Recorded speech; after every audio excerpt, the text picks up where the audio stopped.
O'Neal, everybody. Yes. Good morning. And on the, what do they call these days? On the, ones and twos? On the platters, Drew Boogie. The platters.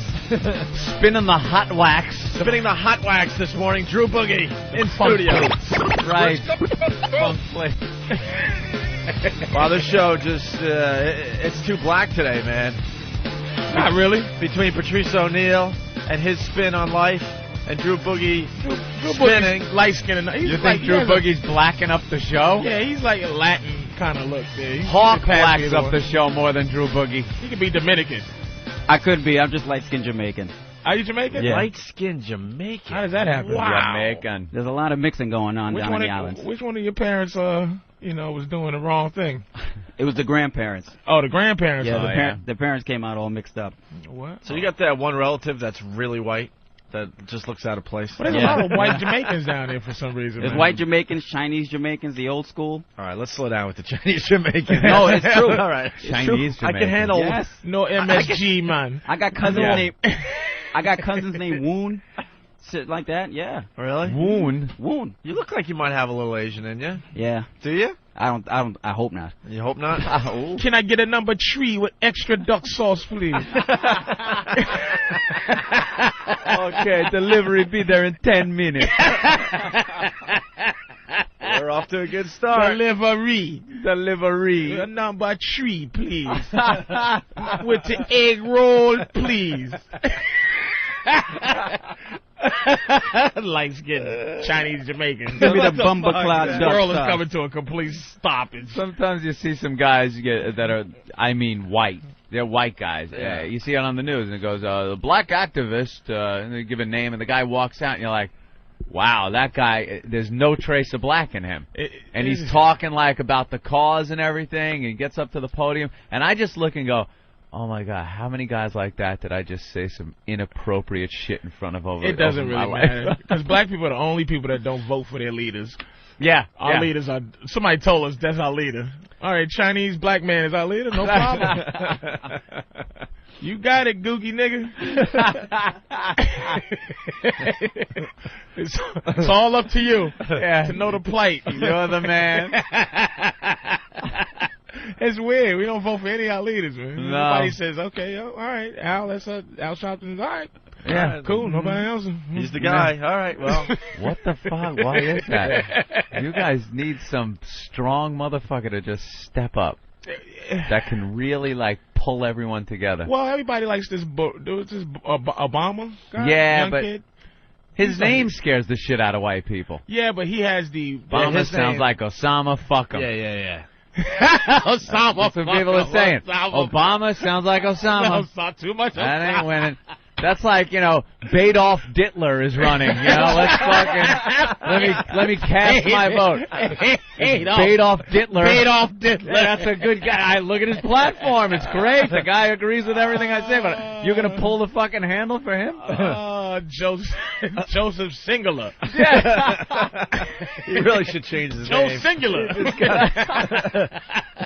Change that fucking name, Obama. You do a lot better. Yeah, well. Yeah, it is Obama's, but you know what? He has to. That's the way you pass it off because he's so eloquent. He's eloquent enough to where white people go, "Wow, he's so."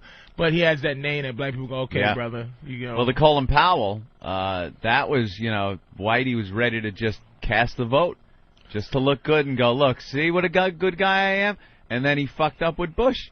He fucked up by going to the UN with all that information he had. He might as well have just held up the Weekly World News and said, and we're going to catch Bat Boy. Bat Boy's in trouble with that shit he was fucking... I don't care who you are. At some point, man, you get black guilt, man, where you hang around enough white people. It'll happen to me soon. Yeah. As I'm come in the morning, I'm looking at your face and Opie, I'm like, you cracker mother.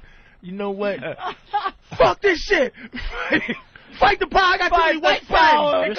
You're still thankful to be here. You know what? You just need a guy, though, to come up to you and go, my brother, what are you doing with your life, my brother? You up there with those Opies and those Anthonys, brother. The white devils. The white devils. The white devil is up there, and he's getting in your mind, my brother. And Patrice will sit there and go, this motherfucker's right. You know what? Let me tell you, man. I'm getting old. I'm so far away from like somebody guilting me with the black guilt shit. Yeah. Man. I started because I started comedy in Boston, man. So it was nothing but old Irish dudes. Right. Was my mentors. So a lot of the cats that do like only black rooms, they oh man, this nigga man doing white boy shit. So I went through that early, man. My career, I'm like, man, you out of your fucking mind if I sit there and let you like fucking guilt nigga me into like not doing what I feel like doing. My brother, what are you doing, my brother? You gotta stick together. Yeah, and then you get a little older and wiser and just turn around and go, fuck you, man. And my girlfriend's half white too, so I can't be like extra. Oh really? Yeah, my mama got half and half. Yeah, mama's cracking, so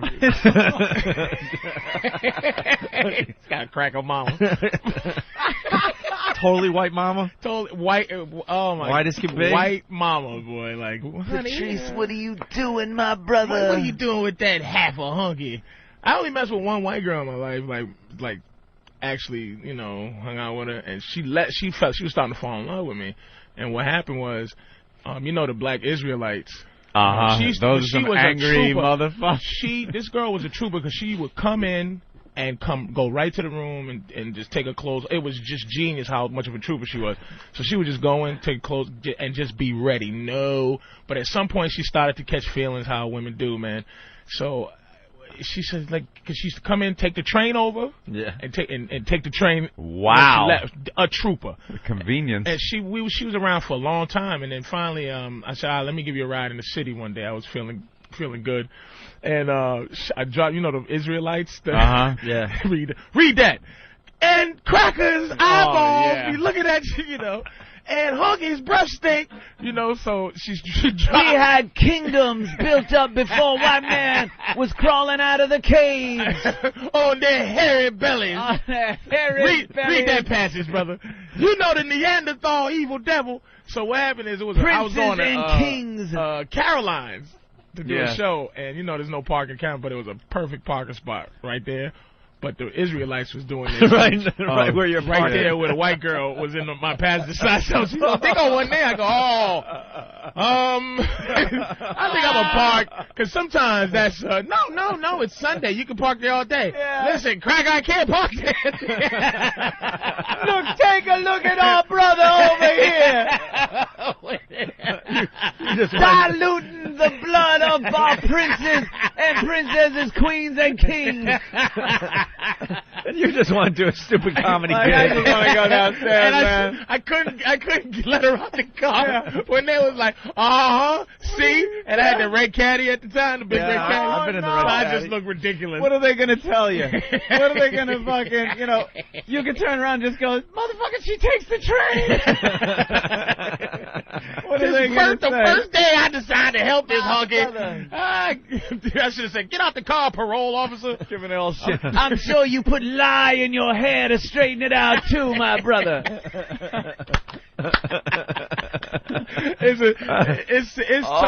White people have no. You don't have pressure on each other to there's no not like white that. pressure, dude. Oh man, look at you making Italians look bad with your whatever. It's just not gonna happen. Although I've goofed on the real fucking WAP Guinea thing. That just gets me.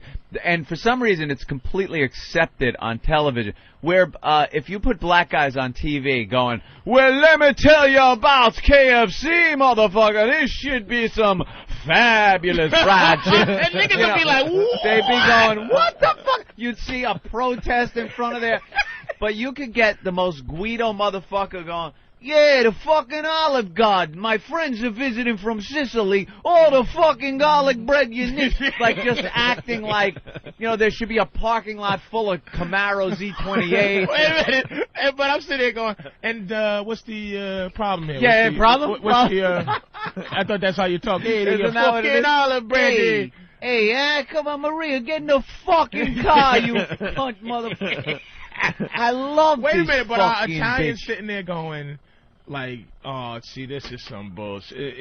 Why are they making us look like that? And any of those commercials. There's somewhere this guy's going, Mamma mia, this is a greater pizza place. And you're like, what the? Wait a minute, though. So what would the average what would the average Italian dude be? Like, what would be the perfect commercial? You know average what I'm saying? should be like, hey, come down to Petrocelli's Pizza Parlor, you know? Not like it doesn't have to be some kind of fucking, you know, the guy wearing the big hat and the little mustache that he tweaks between his thumb and fucking pointer finger.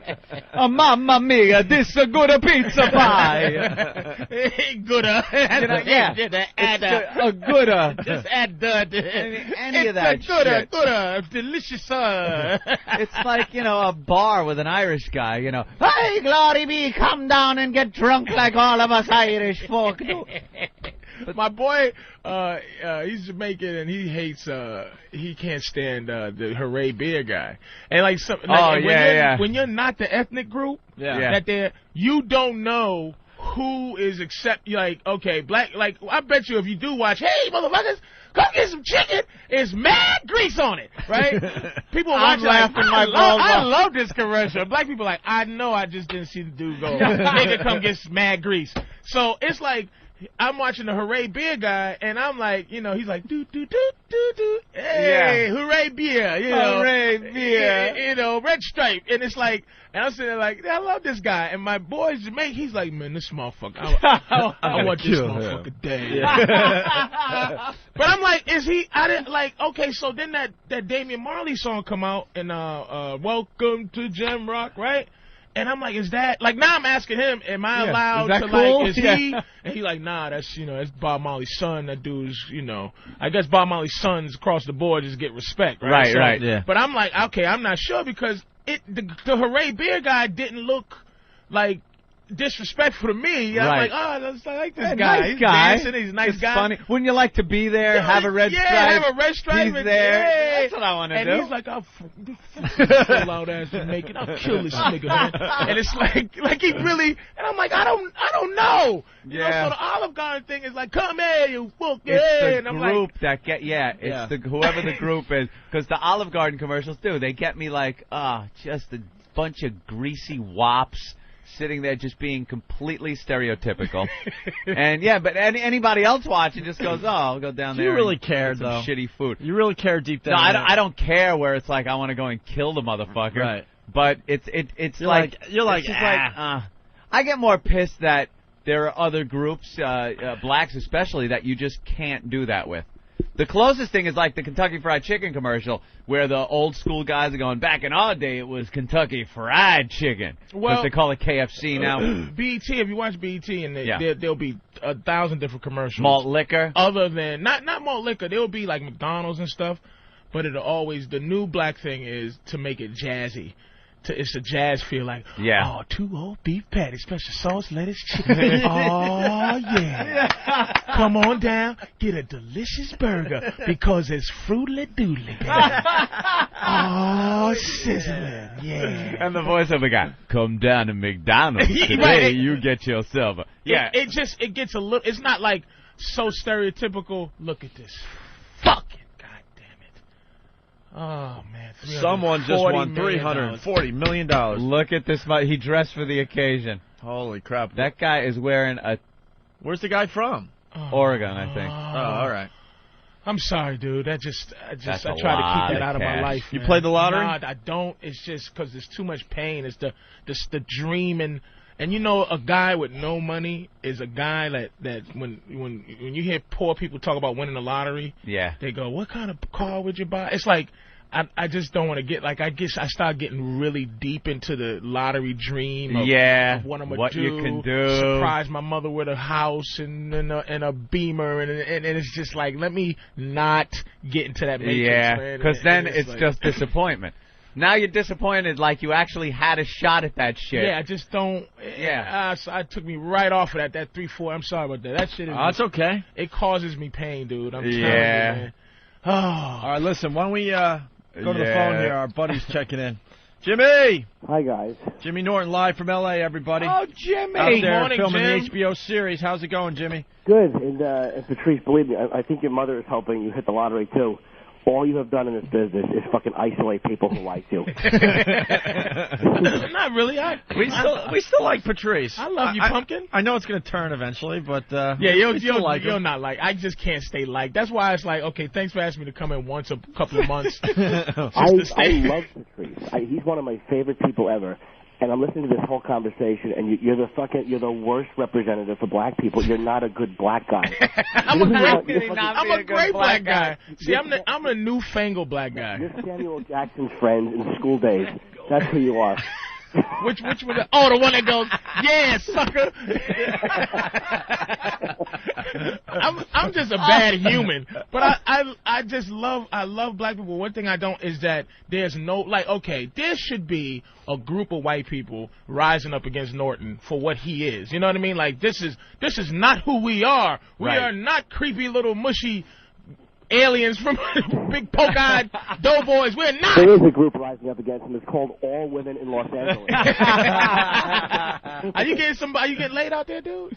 One person I kind of hooked up with a little bit, but not really, man. I mean, my esteem is too low to go out and try to hit on girls, and I'm working every day, so I've just kind of pretty much just stayed at work and then come home and isolate. I really haven't done much out here. No, L.A.'s nice and lonely, ain't it? It really is depressing. I was on the phone with my stupid friend the other night, and I wouldn't let her get off the phone. I was just so happy to talk to somebody from New York. It really is. Phony. When I was out there, he was calling me. You know, Norton doesn't call anybody here. No. You call Norton, he doesn't get back to you. He's busy. I was in L.A. Because I got friends in L.A. Norton doesn't have any yet. Aww. And he has to hang out with Rick Shapiro and those bunch of sociopaths, you know.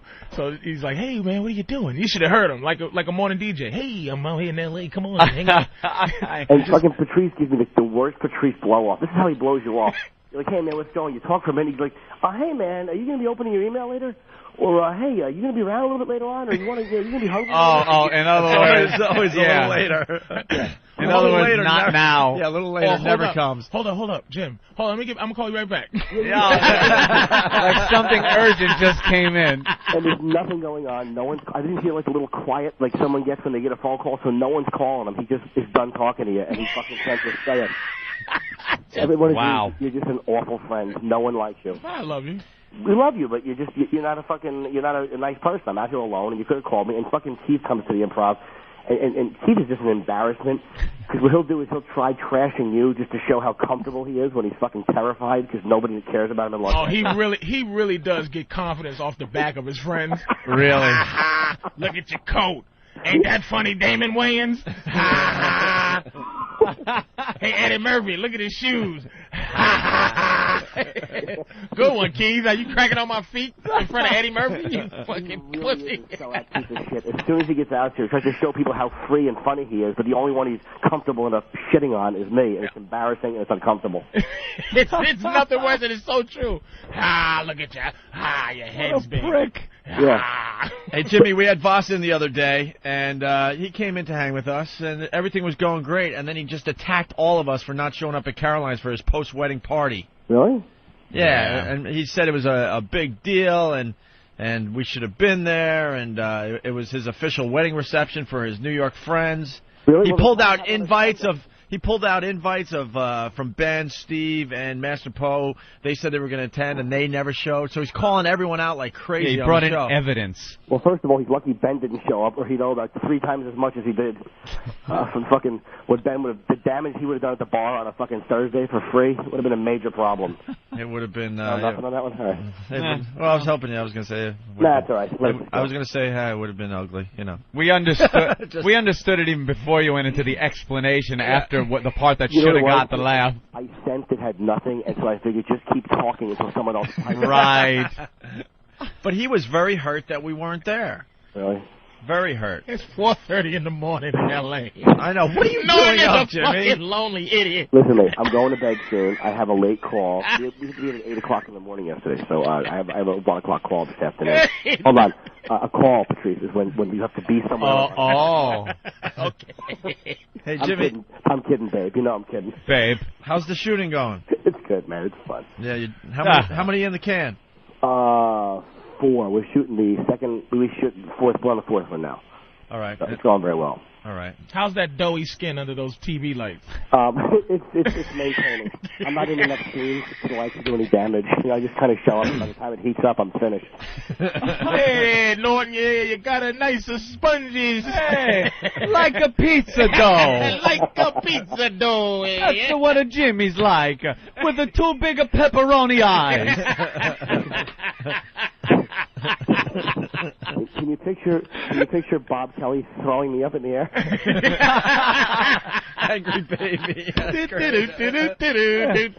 Spinning him around, kneading his little belly, watching it rise overnight. Oh my God! You're wonderful. It's 4:30 in the morning, man. Wow. That worked both ways because I could picture Bob throwing him up as Angry Baby too. Yeah. Because Bob does the Angry Baby voice. Angry baby Joe Pesci. Joe Pesci. Same Sure. thing. A couple of things with Jimmy. A week from Monday, you'll be back on the show here in New York, right? Yeah, for the week, man. Yeah, I'm coming back from Halloween. And he's coming back for the Halloween party. The Halloween party a week from Monday at the Hard Rock Cafe. Are you wearing a costume, Jimmy? Yeah, I don't know what I'm going to be yet. It's going to be a big surprise, guys. Ooh, I can't wait. Yeah. A lot of people asking how they get tickets for this shindig. You just got to show up and hope for the best.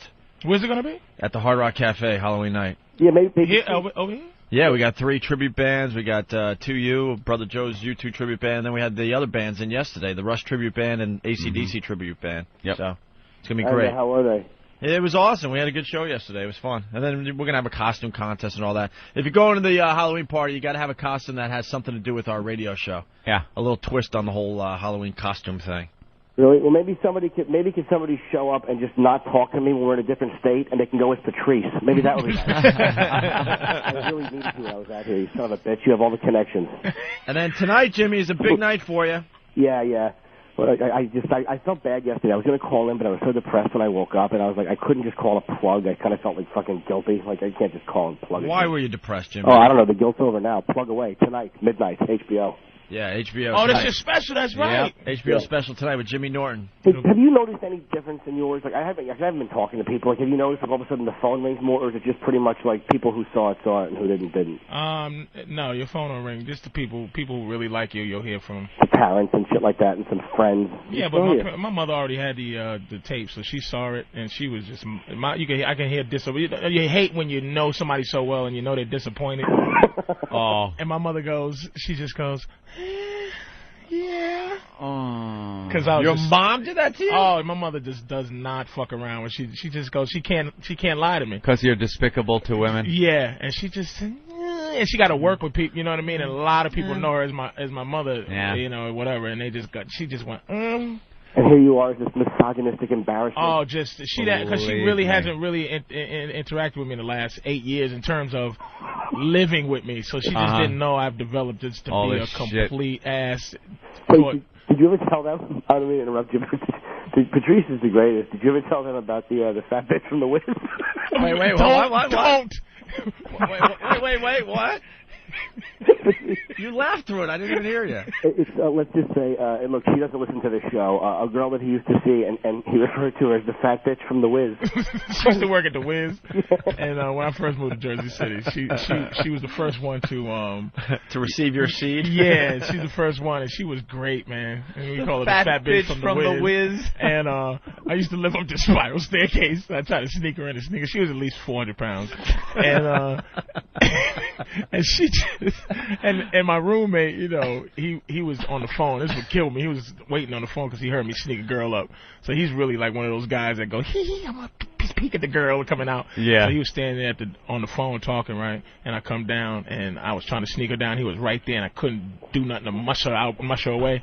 And she comes down, you know, just one of those, you know, each step was a. So she gets to the bottom, and he goes, hey, what's up, Patrice? How you doing?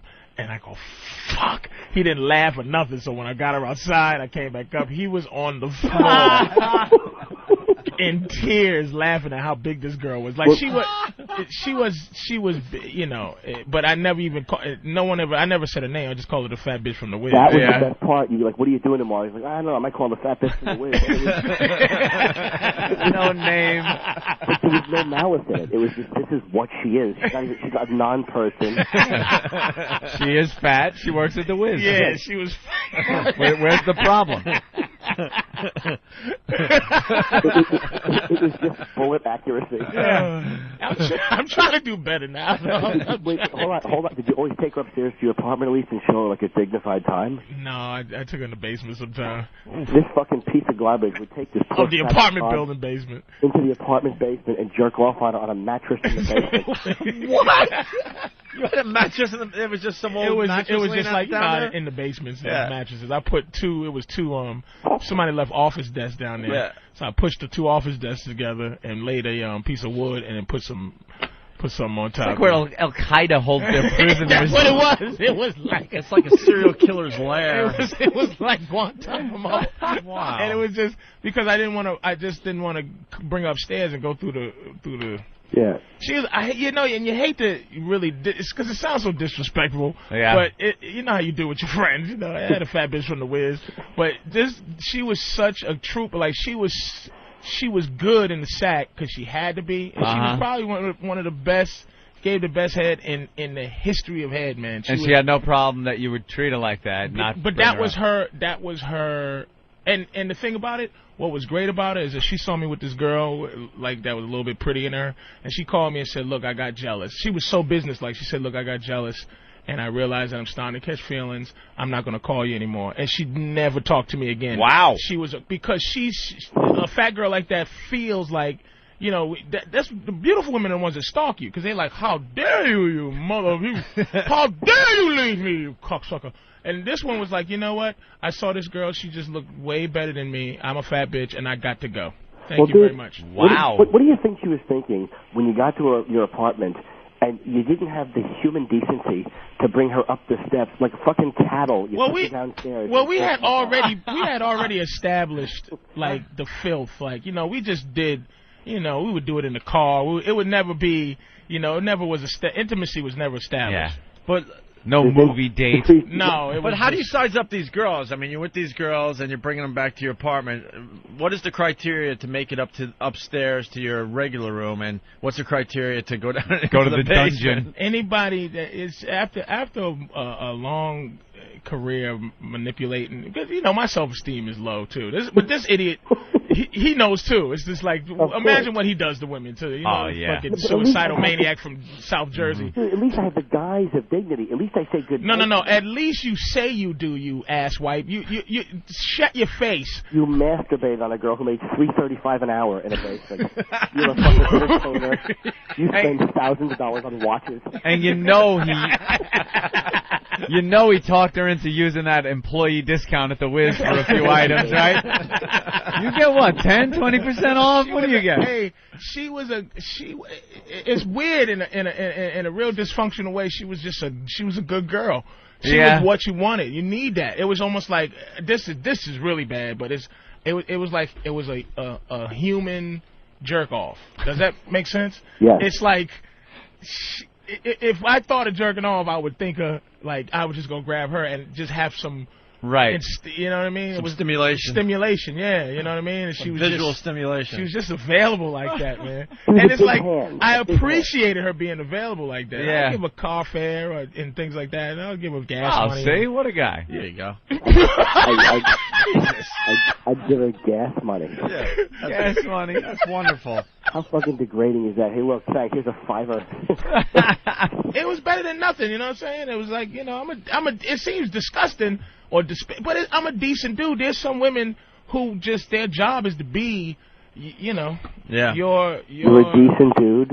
I'm decent. Really? Are you? When you fly below the equator to fucking pay poverty-stricken women to lick your nipples when you jerk off? Hey, listen. Some guys go out there and brutalize. You know how gentle I am with them, Jimmy. You are gentle. I'm not saying you're mean. They love Patrice. Patrice. Dude. Patrice? Yeah, Patrice. Yeah. What's that? Oh, Patrice, because they can't say Patrice. Holy crap. Look who's fucking talking about Patrice when he was sitting on the same plane. Dude, where were you going? A diplomatic mission down there? I'm filth. I'm garbage. But he's saying I'm a decent. He really thinks that he's this fucking gentleman underneath this little situation. I know how to separate my filth from, I'm a filthy dude, but I'm loving to him. It's like I could be loving. We know the famous Como. Yeah, calm man. them down. You make them feel comfortable. I make them feel good. It's and then you jerk off on their face. Yes. What's the? I mean, you don't even see like how that. Some guys you can just do the anything logic of you guys sometimes is amazing. I know. It's just there is. You're trying to shit say you're on. better than Jimmy. You're I am better than Jimmy. You walk around with a briefcase of glass dildos. Oh well, that's the old Patrice. Jimmy walks around with a belly button full of shit. But Look, the last I'm not time you were saying- here, you walked out with 2 liberators, one under each arm. You haven't changed. I'm a. At least I'm convenient for them. At least you're now buying well, you didn't buy it, but at least you're getting a liberator, a nice sex couch instead of a cum-stained fucking mattress in a basement. One of my fondest memories was stupid Patrice is being in Brazil. It was like one of our first nights in this whorehouse. And we're both wearing robes. And I think I took 100 milligrams of Viagra. And I was fucking popping a rod in the robe. And we were both just looking at it, giggling like 5 And year olds. Norton is packing a Womster. It's ridiculous the jammy that Norton has. It just doesn't make any sense at all, man. Dude, we just looked at the rod through, like, you couldn't see it. And it was the only thing hard on his body. His fingers ain't even hard. It's just like Norton is a knuckle with a huge giant dick. It's just ridiculous, man. It was sickening me. And everybody was popping Viagra, but I couldn't. Because, I got the blood pressure, so it's like that. Yeah, you don't want to raise kill that me. up. So everybody's just walking around with these huge veins. Holy shit. It really was filthy.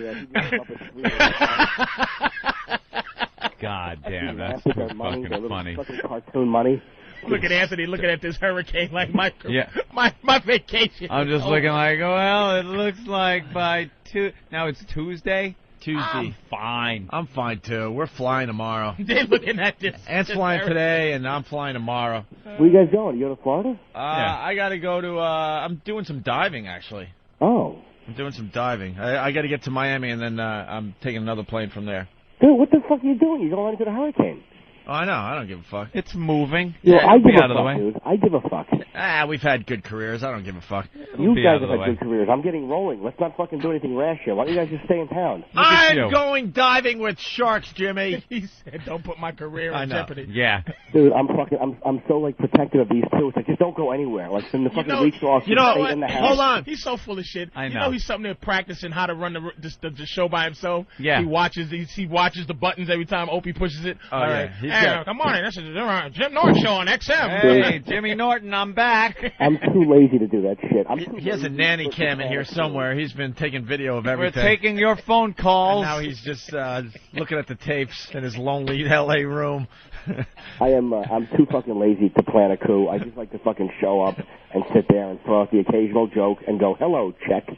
Good soldier. We had a general manager in Boston that did that exact thing. He did not want Anthony and I to drive back to Long Island to see our families. Remember Bruce Mittman would get all panicky when it was time to go home for a weekend or a holiday or something. He's like, he would try to talk us into staying in Boston because we were the whole station. Boys, you have airbags in your vehicles, don't you? A newer vehicle? Yeah. We were his cash cows. All right, Jimmy, we got to let you go. I'm going to go to bed, man. Thank you for calling. We appreciate the HBO thing. Sounds like it's going great. And, of course, the half-hour comedy special tonight at midnight. Yeah, have a great vacation, and I'll see you guys when I get back. And, Patrice, I'll talk to you this week. No, you won't. Bye. All right. Yeah, What am I going to say? I'm hanging up. Our next live show is a week from Monday, and Jimmy will be in studio. So Bye, little sweeties. we'll call you after the show, Jimmy. Bye-bye.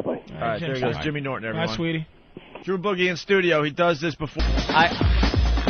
I gotta ask Drew. I'm not fucking around this time. I gotta ask Drew about his equipment. Last time you were here, you had a turntable and then you had a CD turntable. Right. It's like a CD in there, and you fuck with that. Now you got 2 turntables with 2 pretty much albums. Yeah, vinyl albums. It's coated on. vinyl. But what the fuck is that? Because you're programming shit into a computer and it's playing on the vinyl. Is that how that's working? Yeah, I'm thinking he's at home with fucking vinyl burning machines. Wait a minute. Putting this stuff on there, but That's what I thought. I'm it's like, all how did you get our digital. shit on a fucking record? So there's some kind of digital code on the albums, and the turntable picks it up, and at some point you've programmed. This is the code right here. It's just a tone. And what it does is it runs the computer, and all I have to do is just play the song. Here it has a section for the left turntable, section for the right turntable, and all I have to do is choose the song. So I could go through the list here and go to let's see this.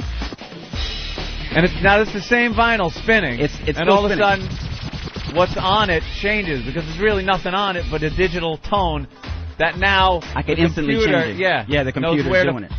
So now I can put anything in here that I want, and I could spin it just like regular vinyl, like I'm comfortable. That is fucked up. I have an observation, though. I got scared, but now I'm going to breathe a sigh of relief. Yeah. When you looked at Drew like, what the hell are you doing over there? And I'm like, I thought Drew was going to just explain scratching with 2 turntables to you. No. I'm like, where has Anthony been? What are they doing there, the kids, with the record album? That could ruin the stylus. That's what I thought Drew was going to have to explain to Anthony. I was going to be like, holy shit.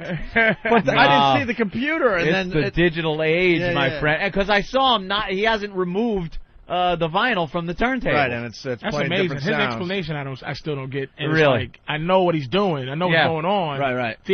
Theoretically. Yeah. But that's amazing that he's scratching up the computer. Well, the records are not changing off the turntable. No, it's what all, it is the computer can identify the tone on the vinyl. Right. So the computer knows if it hears such and such a tone to put this music on there, where to replace that tone with this music. Exactly. That he has chosen. That could be changed at any time. Exactly. So he never has to change vinyl. Yeah. He just changes a few things on the computer, and he's got a whole nother friggin' album what's it there to connected work to? with. It's connected. What's it connected to? You see this box over here? Yeah.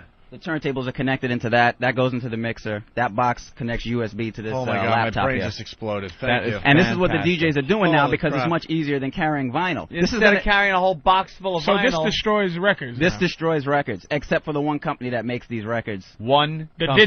digital record. the company. digital age is just taking. Yeah. Do you look at your CDs at home like, oh my God, see, CDs? I'm always two. I mean, I still two use- notches behind. But I still technology. use my CDs, but I could see where this is such a waste of space. And I'm it's- defiant. Like if I was a DJ, I'll still be DJ Vinyl Man. DJ Because it's like Mix-a-Lot. I'm like F this man. I'm gonna stay true to the game They until I call see him DJ Vinyl Man. DJ No, this the motherfucker. He's still doing it old school. Yeah, DJ carrying Fuck your- Technology. carrying your crates of records. Yeah, I keep it real, baby. And he's like 7 steps ahead. Like I Yeah. refuse to have an iPod just because I go, F, you know. But it's ridiculous not to have. So now an you iPod. still have to carry all your CDs around because you don't want to get the iPod. in garbage Dummy. bags. And it's Dummy. just ridiculous, man. Wait till Still you see regular what- Techniques turntables. Regular Everything else Techniques. is standard. This is regular Techniques, regular vinyl. It's just 15 minutes of this tone on it, and 15 minutes goes right through. So you can have like a whole song. I got to ask you another question, a more important question. Are you starting to make money off this? No, this. Well, No, I mean with doing this. no, this I just do for fun. What happened was Not with us. I mean, in your regular life, are you starting to make some cash? Because I mean, the shit you do is unbelievable. No, I make cash doing other things, not like playing out. Damn, man, we got to figure that out for you. Wait a minute. Because what do you I'm do? cool. I do a lot of production, like what Steve uses for the show, as far as sound effects for the promos and stuff like that. That's what I do. And sometimes I put some scratches in there and For whatnot. your rent. That's what you do. Yeah. But who? Just this company? No, for all around the world. A lot of people saying Any you should radio be here every stations Friday. or- Every Friday you should be here. All right. Drew Boogie in house today. Very good, Drew. Wow. Bringing in the technology. Patrice Yeah. O'Neal, where are you going to be? We got to get some plugs in for you. You've been killing for us. Oh, I'm Just hanging? yeah, comic strip. You got a tomorrow. website yet or anything? Yeah, I got a website, patriceoneal.com. All right, very I'm good. just trying. Like I said, I'm 7 notches behind Yeah. success. Yeah. Really fast. He's programming by hand, like Yeah. HTML. Doesn't even have like a web building program. He's got a newsletter he I mails got, out.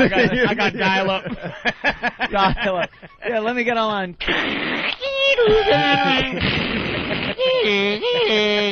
I try to be all defined, but I'm losing. You got to give in to the technology. I did. Really fast. This is going to bore Patrice to death, but I was at the Islander game last night, Anthony. Islanders, Rangers. What's Islander? At the Nassau Coliseum. It's a sport called hockey that Hockey. that the brothers Oh, are that not is into. back? Hockey is back. Oh, better wow. than ever. Shootouts and everything. Change some of the rules to excite people. Wow, hockey's back. Yeah. I didn't know. You're kidding, right? No.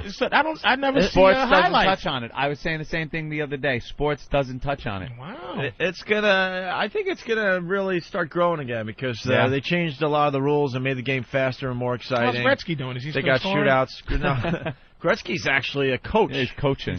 For the Phoenix Coyotes. Yep. Phoenix. I know. Phoenix hockey team. I think he's part owner too, or I don't know. How do you do that? He got some deal going.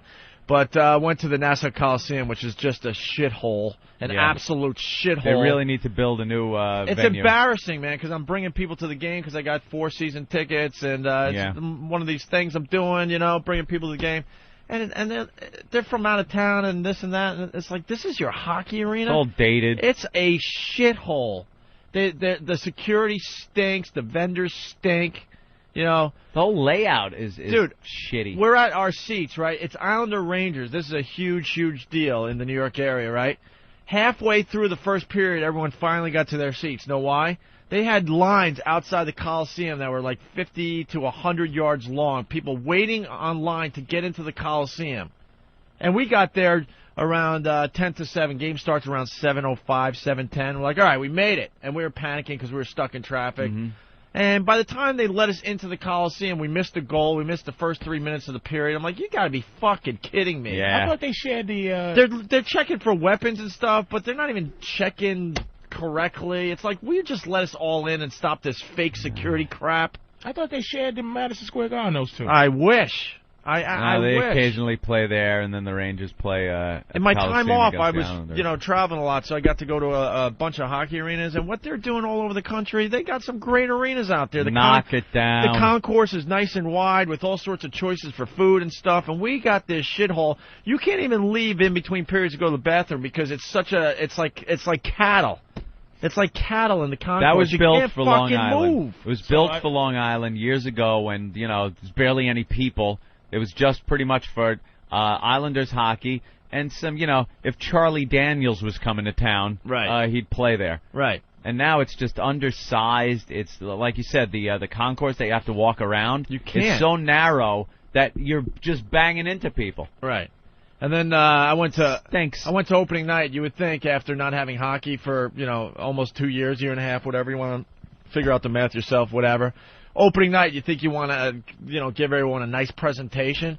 The Jumbotron that they have at every arena? Uh-huh. It's all fucked up for opening night. You think they had a year and a half to fix it. Do they even have a Jumbotron, or is it like that's still just light bulbs? Nah, they got like Is there an actual screen there? Yeah, it's not as good as other Didn't arenas. It fall down once? Oh yeah, it did. The other one or actually almost fell down. Yeah. But so opening night, place sucks. It's a shithole to begin with, and then they're telling you to look up on the Jumbotron, and there's big chunks of the Jumbotron that isn't working, so it's just big black squares where video should be, and it's one big video screen technically, right? Yeah. But big black squares just missing on opening night.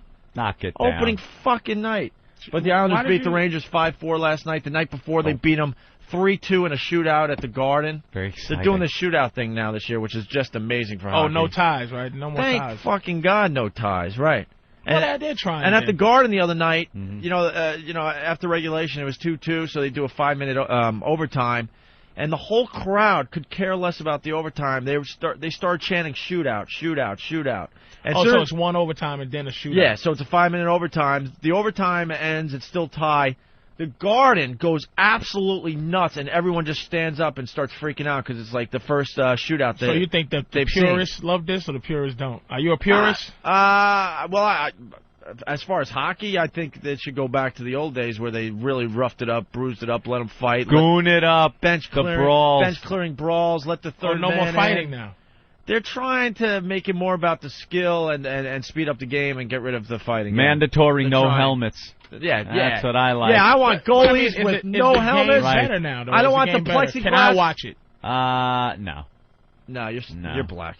I mean, I used to sell peanuts and popcorn and stuff at the Boston Garden back in the day. Nah, did you? So I'm familiar with hockey a little bit. Black people they just don't like the hockey. But as a hockey fan, it's better now. I like it because they got rid of the 2-line pass, so it speeds up the game. And a lot of times when your team had a sort of a breakaway or a nice play developing, they would blow the whistle because it was a stupid 2-line pass. They got rid of that so that the sport's faster. So you now. could just have fast breaks, so to speak. You're seeing a lot more fast break type action. Is it a dress code for hockey players? We should get into that, Patrice. We should get into that. Do white guys have a dress code, or they can just? No, they don't have a dress code. Jesus. Dress code now? No, for the NBA. You heard about this, right? Yeah. Oh. And then Allen Iverson on the news this morning is saying, look, they got to give us a budget. They should. They should give us a budget. I swear to God. Are you if shitting we can me? find the audio clip. Well, everyone's outraged. In the paper today, it was Tim Duncan speaking out saying this is bullshit or whatever. Yeah. Well, he didn't say bullshit, but here's what it is. I would say this. Let me try to find that quote. But basically, why don't you explain what's going on for people that don't know? The NBA basically... Yeah, David Stern has implemented a dress code. But, see, David Stern is not the boss. He is the extension of the owners. He's the commissioner. So it's really the owners have voted at some point to make the young hip-hop dudes dress in suits now. Because they didn't want them showing up wearing gangster attire. Well, this is the thing about basketball. First thing about the money thing, about the money situation, they should have a stipend to buy the clothes. You know why? Because these dudes they're not going to be able to go buy suits from Sipperstein's suit. They have to go and have 82 tailor-made suits. Now, black people do not wear the same clothes ever. So you're not going to see Shaq in the same suit he wore 2 weeks ago. So he's going to have 82 $3,000 suits. I don't give a shit how much money now. If somebody asks you, that's the black man's problem. I've been wearing the same jeans. It's a black man's sport. I'm just saying about the clothes. I'm wearing the same jeans all week. I don't give a shit as long as they don't smell. But what is up with the black guy and his clothes? I don't get it. Because the white man made us wear dirty shit all our lives. Get over it! We can always go back to slavery. We had to wear potato sacks, nigga. Why are you the only ones not getting over slavery? Motherfucker, y'all were over it when it was going on. Your old people sold you. Get over it. You were over it when it was happening. Your old people took the money. It's that once we get a chance to have a little style, we have some style. That's what I'm saying. There's no pressure for the white. I would love to not have pressure to dress at all. White people just don't have that kind of pressure. Why do you have to dress so good? I don't get it. It's just the rules. Rules of just being black? It's the rules of being black. When you you have a Boston Red Sox hat on today? Mm-hmm. I've seen many, many variations of the Boston Red Sox I've cap. never seen that one. I've never seen that one. I can't even explain it. It is all red, even the B. The famous B logo. Shitload of little B's all over the hat. And if I wore it on television, I could never wear it again. Right. Nigga, you had that hat on last week, nigga. It's like you had that hat on Leno. I'm like, what the fuck you talking about? Memory like a steel trap. Yeah. So these dudes, man, look, you have to get your suits tailor-made. For somebody to tell you that you have a marketable skill. See, here's the thing I would do. I would try to find out what the fine is going to be to wear, not to wear the clothes. Pay the fine for a year straight. Where would I Probably want? be cheaper. It'll be cheaper than to buy 82 suits. And what it is I have a skill. I could take my skill as a basketball player. I've worked hard on my jump shot so that I don't have to have somebody tell me I got to wear some suit. Patrice, all kidding aside, I'm against this big time. I think it's ridiculous. Where are they supposed to wear this? Before and after the games. Like when they come in, they all got to be wearing suits. In the locker room, take the suit off, suit up for the game, and then when they leave, again, they got to look all sharp. They have to wear, the league has been on the decline for a while, and decline. It's making the most money. Not like. Here's why there's a dress code, because you think it's on the decline. It's the middle-aged white people who go need to see these the things. numbers now. Any other sport? Any other sport have a dress code like this? Football doesn't. No. They can just because football doesn't have an image. Basketball has such a public image 4 young black kids. But most of the white guys are the bummiest dudes. Even when the black guys dress a certain way, it's sharp. No, but like that's you what I was see gonna say. filthy Steve Nash and that filthy Dirk Nowitzki. They look like their names. They have dirty names. Dirk Nowitzki, filthy, drippy hair. It makes me sick.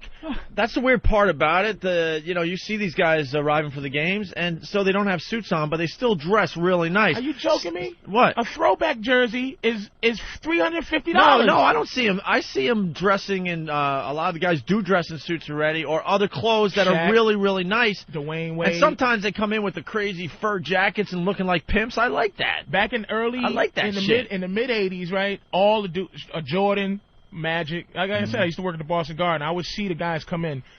Only guys that dress like bums: Larry Bird and Kevin McHale. Like complete bums. I believe High that. waters. Fucking hayseeds. Wrist showing. Larry Bird dressed like a goddamn pig. And everybody, you should have seen Artis Gilmore, Robert Parrish, all in suits and everything else. But there was no hip hop culture that was dominating. Now is that the problem? Is that the problem they had? It's a 22-year-old black man. He's dressing like a 22-year-old black kid. And with $1 million. why is that a problem?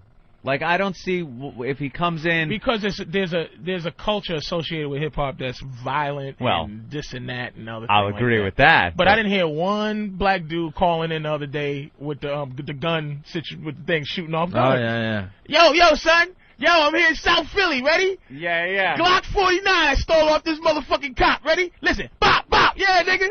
Chillin'. They ain't gonna waste any ammo that could be shot into an innocent 9-year-old. Why the fuck are they gonna waste ammo? White people love wasting ammo. I'll shoot a tree 80 fucking times. I just hate that, hockey, baseball, football, basketball, they're just trying to clean up their image constantly, man. Let the NBA guys wear whatever the fuck they want. Let the fucking guys, after they score a touchdown, dance their asses off and make fools of themselves. I don't give a shit. So it now makes it more entertaining. They want them to come and dress like John Gotti. Fucking hockey, the big wigs think, hockey doesn't need fighting anymore. That's bullshit. The fans want to see it fighting in hockey. Stop with this shit. They're trying to make it too classy. But fighting is different from a style. No, I'm just like you're trying to ban style, right? And I mean, fighting is different. I'm just throwing it all together. It's like you can't throw it all together. You can't throw hockey in with style. Like fighting is different. No, well, this has just got my goat, as they say. But if they scored a goal, if a hockey player scored a goal and then held his balls and lifted up his right skate and slid one like. If the celebrations, it's gonna be a problem. Yeah, baby, they skate a figure 8 or do something. Yeah. Then there's something to like go. Then they're gonna get know what happens after that? They get the shit beat out of them. But not well. By who? By the other team. Actually, wait, you score a goal in hockey and you start like really, You do a victory dance. You do like a victory dance. There's a couple moves that the players do in general. One skate with the arm pump. Yeah, that type of stuff. I've seen that one. The shit you could do on PlayStation 2. Yes, of course. But if you do anything outside the moves that are kind of accepted, you're going to get your ass beat after scoring. Well, how come football players are not concerned about that? Football players, they do the worm, they do the river dance. And football is the most dangerous sport there is. There's nothing but violent hitting. Yeah. So it's like... Did somebody actually do the river dance? Chad Johnson did the river dance. Oh, yes, he did. He did. All right, that's fucking hysterical. Chad Johnson did the river dance. Isn't he the dude that's doing a new dance every time now or something like that? He's trying, but he's running out. He's running out. He asked the fans to like, please send me out. Funny as shit. You haven't seen the video of him doing the river dance? Oh, it's classic. Oh, is that good? It just should not be a dress code, man. Especially when you got a market with a skill, man. When you got a skill that you can sell all over the world, NBA is the highest level of your skill, like to sell it, the buyer. Right. But you could go to Europe, you could go anywhere and sell your skill to the Globetrotters or whatever, and you go, fuck, the whole league should get together and just dress however the fuck they want. I would go against Stern. But when you get Iverson going, they should give me money for clothes. I understand what he's saying. It's not he's not going to get our sympathy, That's what see, that's the thing. It's like, And Duncan in the paper, I found it really fast. NBA code retarded. Look, Al and I, these dudes are not paid to be like you said, like we were talking about earlier, the spokesman for. It's really they're the president of themselves. You know what I'm saying? Right, yeah. And basically, it's like a stipend means, look, I spent half my money on these throwback jerseys, man. I don't care if I gotta take your hand out my pocket. You understand? Yep. It's like I have to go. For me to dress. See, this is what I'm saying. If it was like you said, white guy rules, they'll just go, okay, I'll go down over there. You're talking like $250,000 worth of suits they're going to need to. You're talking a lot of money to go get these things made, to take time out your day to go to do something like you work for a fucking company at a 9 to 5. Kiss my ass. You're not going to get the fans on your side with that. Who cares? They make enough money to us it's like. Oh, but do you want anybody in your pockets, man, telling you what you're supposed to do with your money? Exactly. Well, if XM Satellite Radio told us we have to come up here in a suit and tie every day, and it comes out of our pocket with your money, exactly. With your own money, I would be pissed. Well, Duncan says this about the dress code. I think it's a load of crap. I understand what they're trying to do with the hats and do-rags and jerseys and stuff. That's fine, but I don't understand why they would take it to this level. I think it's basically retarded. I don't like the direction they're going, but who am I? Now, this guy is talking about the do-rags, and he's still qualifying. See, what he's saying is like how he dresses, because he dresses like a big Bahamian. He's from the Bahamas or whatever, or the Virgin Islands or something.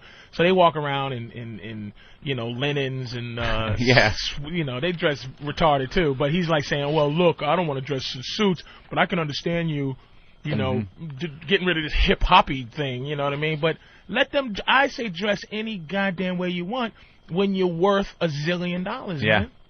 Has anybody tried racism yet about it? Of course they have. Because the league is black, but the white players are the worst dressed.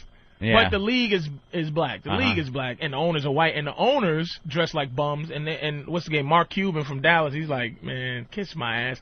I own the team. I'm dressing. And then he goes, well, I don't approve of this thing.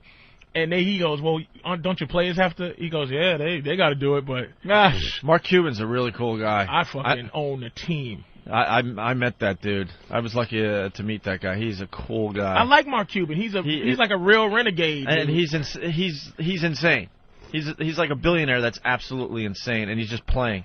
He bought a team because he could, and he's just playing. That's all he's doing. He's the Stop cleaning up our sports though. In general, I'm just making a general statement because the code thing got me thinking. Stop.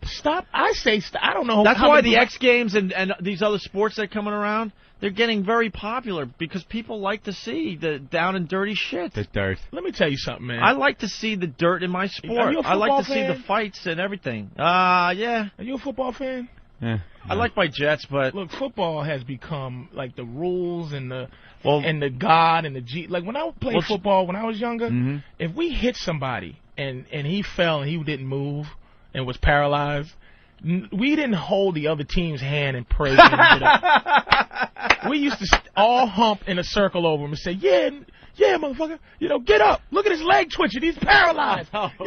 Yeah, come get your boy. He's probably dead. That's what we did when we played football. That's why I'm like steroids. I'm so with you, man. I want steroids. Now after the games, they go into a pray circle. Some prayer. We never would touch somebody and pray. If you believe in God and all that, great. But all of a sudden they get together, hold hands, and do a quick prayer. That's at center field or whatever sport it would be. We used to pray somebody got paralyzed on the team. Please, God, please let his vertebrae get snapped. We didn't, and the steroids thing, it's like, what do I care that Barry Bonds takes steroids? Right. I want to see him hit 800-foot home runs. I don't want to see these. It makes it more exciting. Yes. And why are they playing? So the people fucking watch to entertain the people. What comedian, because I don't want to rip them off, who has the joke about, they talk about steroids and stuff, but they don't go after the musicians who made some of their greatest music on drugs. On drugs, right. But they did it on drugs. Yeah. They were performing on some kind of substance. Well, and came out with their best shit. When these rock guys, clean up their act, that's when the shitty music comes out. Yeah. And what if some of my favorite Beatles music is off when they was on acid, the acid trip thing, Strawberry Fields, and I like that trippy shit. You know what I mean? What are they going to say? Musicians, no drugs. We're going to be testing you. If you come up positive for drugs, your album's getting pulled. Well, I guess drugs help your creativity. Yeah. Without a doubt it does.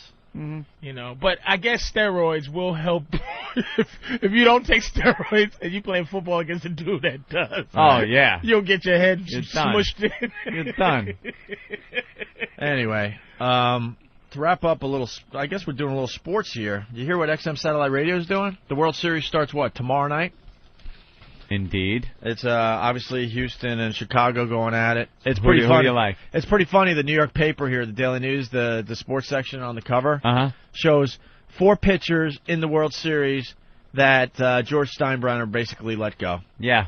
The Rocket, Andy Pettit. Who are the other 2? Yeah, El Duque and Contreras. All were Yankees at one time. Yeah. But anyway, XM Satellite Radio just announced this yesterday. It's hitting all the papers and the press. This is unbelievable. XM Satellite Radio, which carries all Major League Baseball games, is giving away coupons for free XM radios to everyone who attends Game 1 of the World Series at Chicago's U.S. Cellular Park, Anthony. Ooh. If each of the 40,000 fans cashes in the coupon for the $80 Delphi Road XT, that's the new roadie, yeah. That's a retail value of about $3.2 million. XM will then do the same thing at Houston's Minute Maid Park if there's a Game 5. That is a huge, huge giveaway. They're saying it's like the biggest giveaway in World Series history. XM on the ball once again. What are they doing exactly? They're giving away like coupons for XM radios to everyone that enters the game 1. To get like a free. Yeah, then you just go to a store and you hand them the coupon and they give you your XM radio. Oh. And the World Series is alive and well on XM. This is a communique from Eric Logan. ELO, Game 1, Saturday, 7:30 p.m. Houston and the White Sox going at it. This is kind of cool. XM 176 will have the White Sox feed, and XM 183 will have the Astros feed. Oh. So you get the hometown announcers depending on what team you're into. I want to see Houston win it. You do? Yeah, I want to see Clemens win it. Mm. I used to hate Clemens. Now I like the guy. No White getting Sox? up there. Well, it would be cool. I changed my tune because I did say White Sox earlier because they haven't won it since, 1917 or something? I think I'd rather see the White Sox. Yeah, I root for people like you got to give them a break. Even though that team is the sucky Chicago team. That's the one that doesn't. It's not going to make the people. I just like because they beat the Angels. It's the only reason. Yeah. Yeah. That's it? They beat the Angels. That's it? So that's the team I'm going for. All right. Because they japped the Yankees out of...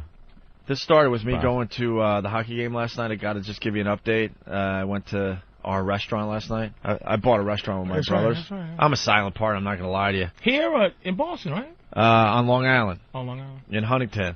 And I went to see the progress of the construction. Uh-oh. Was everybody like, oh, the boss is showing up. Look out. Here he comes. Couple things. My brother found out that the guy upstairs from him has been tapping into electricity for years. He discovered it because he has an electrician, working on some shit, right? And the guy's like, the guy is tapping into your electricity. Guy's just been stealing power. Somewhere along the line when the restaurant was closed, this guy had access to the basement, and he plugged into our electricity. I guess I could say our electricity. That's great. And it has been rocking and rolling, free for a while. So my brother, he's just like me, right? He turns off the circuit breakers, shutting off all power to the restaurant, which in turn will shut off power to his stupid apartment upstairs. And then my brother just sits in the dark with a flashlight. Waiting for him he's to just come like down. me, just a psychopath, just waiting. And sure enough, you hear the guy that my brother tells a story coming down the stairs all pissed off, walks into the restaurant. My brother turns the flashlight on right in his eyes and basically says, "Hello, motherfucker. Hey, what are you doing? We got some things to talk about." And then it turns out, and this is why I'm talking about this today, this guy is friends. You're going to die when you hear this one. Why? With Bernie Getz. The Bernie Getz, Subway the Bernie gunman. Getz that will not come back on our show because of what we did to him. And he's been known to be in this exact restaurant that we bought because his friend lives right upstairs. I guess he does B movies with this guy or something. B movies? You know those stupid B movies that no one watches? Jesus, y'all got into some creepy shit, Yeah, what man. the hell, man? That's creepy, dude. That kind of shit scares me. Why? It's like ominous kind of... Yeah, it's a little weird. Yeah. It's weird shit, because man. the guy brought down, I guess he found out that, I don't know, I'm part of this whole thing with the restaurant, so he brought down, like, Bernie Getz articles and left it on the bar. Uh-oh. Because he has access to the restaurant, which pretty much ended yesterday. Oh, really? Oh, yeah. So he came down and he was like, who the hell? Yeah, Who the hell turned off my electricity that I've been stealing? He just thought the circuit breaker went, and he's been down the basement a million times, so he just went down to pop the circuit breakers back on, and there's my brother. No way, motherfucker. It scared the shit out of him. So what did the guy say? Did he say, hey, I'm sorry, I'm stealing electricity? No, then this guy did the stupidest thing you could do to a Hughes and raised his voice. And that's when a switch goes off in our heads. We just don't listen anymore, and then we get right back in your face and let you have it. Did this guy have a bunch of squirrels running around jerking him off like Bernie does? Yeah. Bernie and his squirrels, lunatic. We grew up with a lot of yelling and screaming in our household, Patrice. That's a story that goes back. Don't worry about it. People are laughing out there. That sounds like a friend of mine. What? William Burr. Oh, yeah. Well, Bill told us some really funny I grew up with some screaming from the mom. Who didn't? So when that happens to us now in our adult lives, you ain't getting anything done. You just I don't even listen. You just yell at people. I don't listen. I just shut off if you yell at me. I just shut off, which is kind of strange because I'm the biggest yeller around here. But I guess weird. Who yelled more in your house? My mom. My mom. See, now my father was a yeller, so when I hear yelling, I kind of just cower. And get oh, stop it, like yelling annoys the piss out of me. I get like this. I get the douche chills. Unless it's coming from an apartment next door or something. Yeah. I love when you hear. I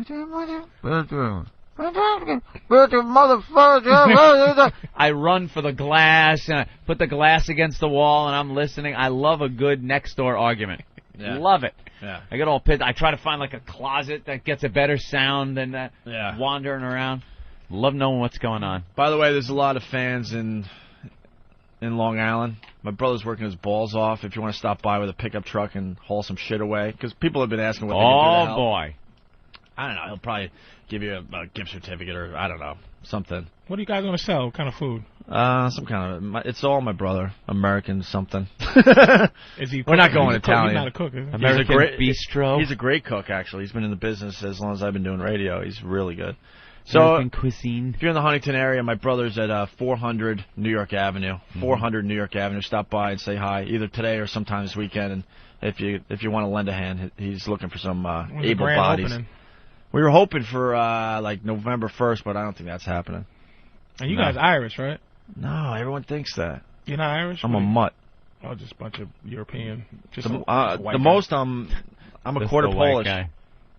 Quarter Polish is the most, and then everything else is just all over the ball field. Some German and tiny bit of Irish, but nothing really significant. You don't want to admit to the Polish part. Why not? He's admitting to being black.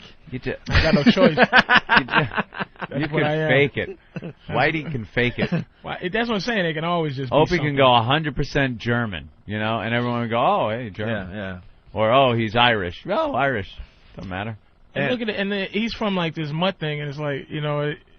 That's what I love about white and black people. We just pick the color, and it's we just arguing on that color level. But it's he has nothing to do with slavery. He's a goddamn Polak. Yeah. And he's let me tell you something. When my people owned your people, they didn't have any fucking Polish mother. Dude, every race was enslaved. Just about. That's what it was about. Well, Polish the Poles had a little problem back there in World War II. Polish Jews. That's right. That's right, my brother. I lost some peeps. Give us the fist in the hand. The Jews had a problem under Ramses. That was a little bit of a debacle, if you could call it that. Yeah. Oh, get over it. Will you get over it? Get over it. You had nothing to do with it. When are you going to get over that whole Moses thing? Come on, let it go. Come on. The real battle was my grandpappy and your grandpappy. Happy. We had nothing to do with this. It was our grandpappies that really hate each other. Let's calm the fuck down.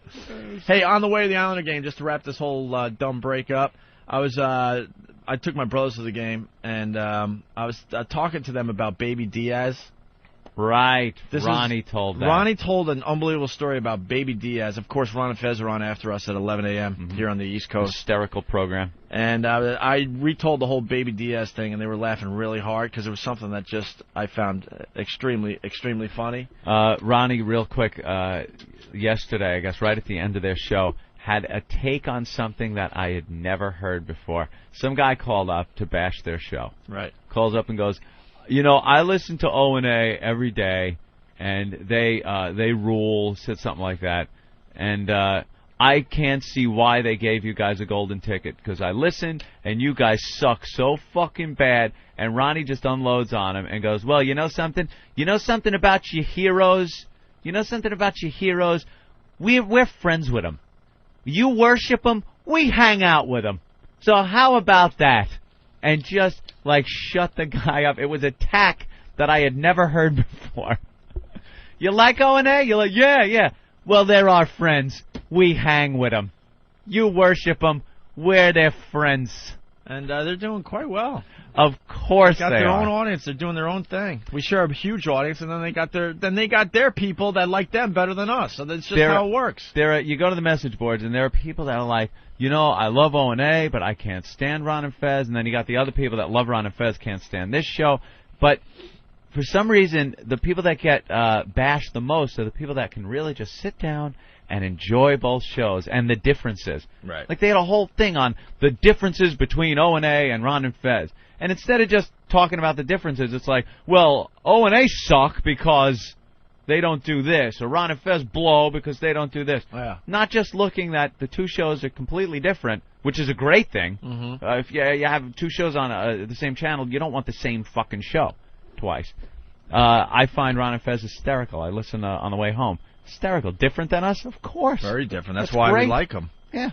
All right, and they're on right after us at 11. But I was telling the Baby Diaz thing in the car on the way to the Coliseum last night, getting huge laughs. Mm-hmm. But I told my brothers I can't do the story justice, so I'm playing it here. We haven't played this in a while, so we'll play this, and then Drew Boogie, who's spinning for us because it's the day before vacation, will spin us out of here for a little while. When we get back, we got Stalker Patty with part 2 of her book report. We got Big A that's going to do... She bring chocolate? Yeah, she brought chocolate, looks like. And Big A's going to be doing the best of Leno and Letterman's monologues from the week. Were you here last week when he did it? Nah. He started doing it, and it was really funny, and then we ran out of show. Ran out of time. So we're going to try to get him on next. Did you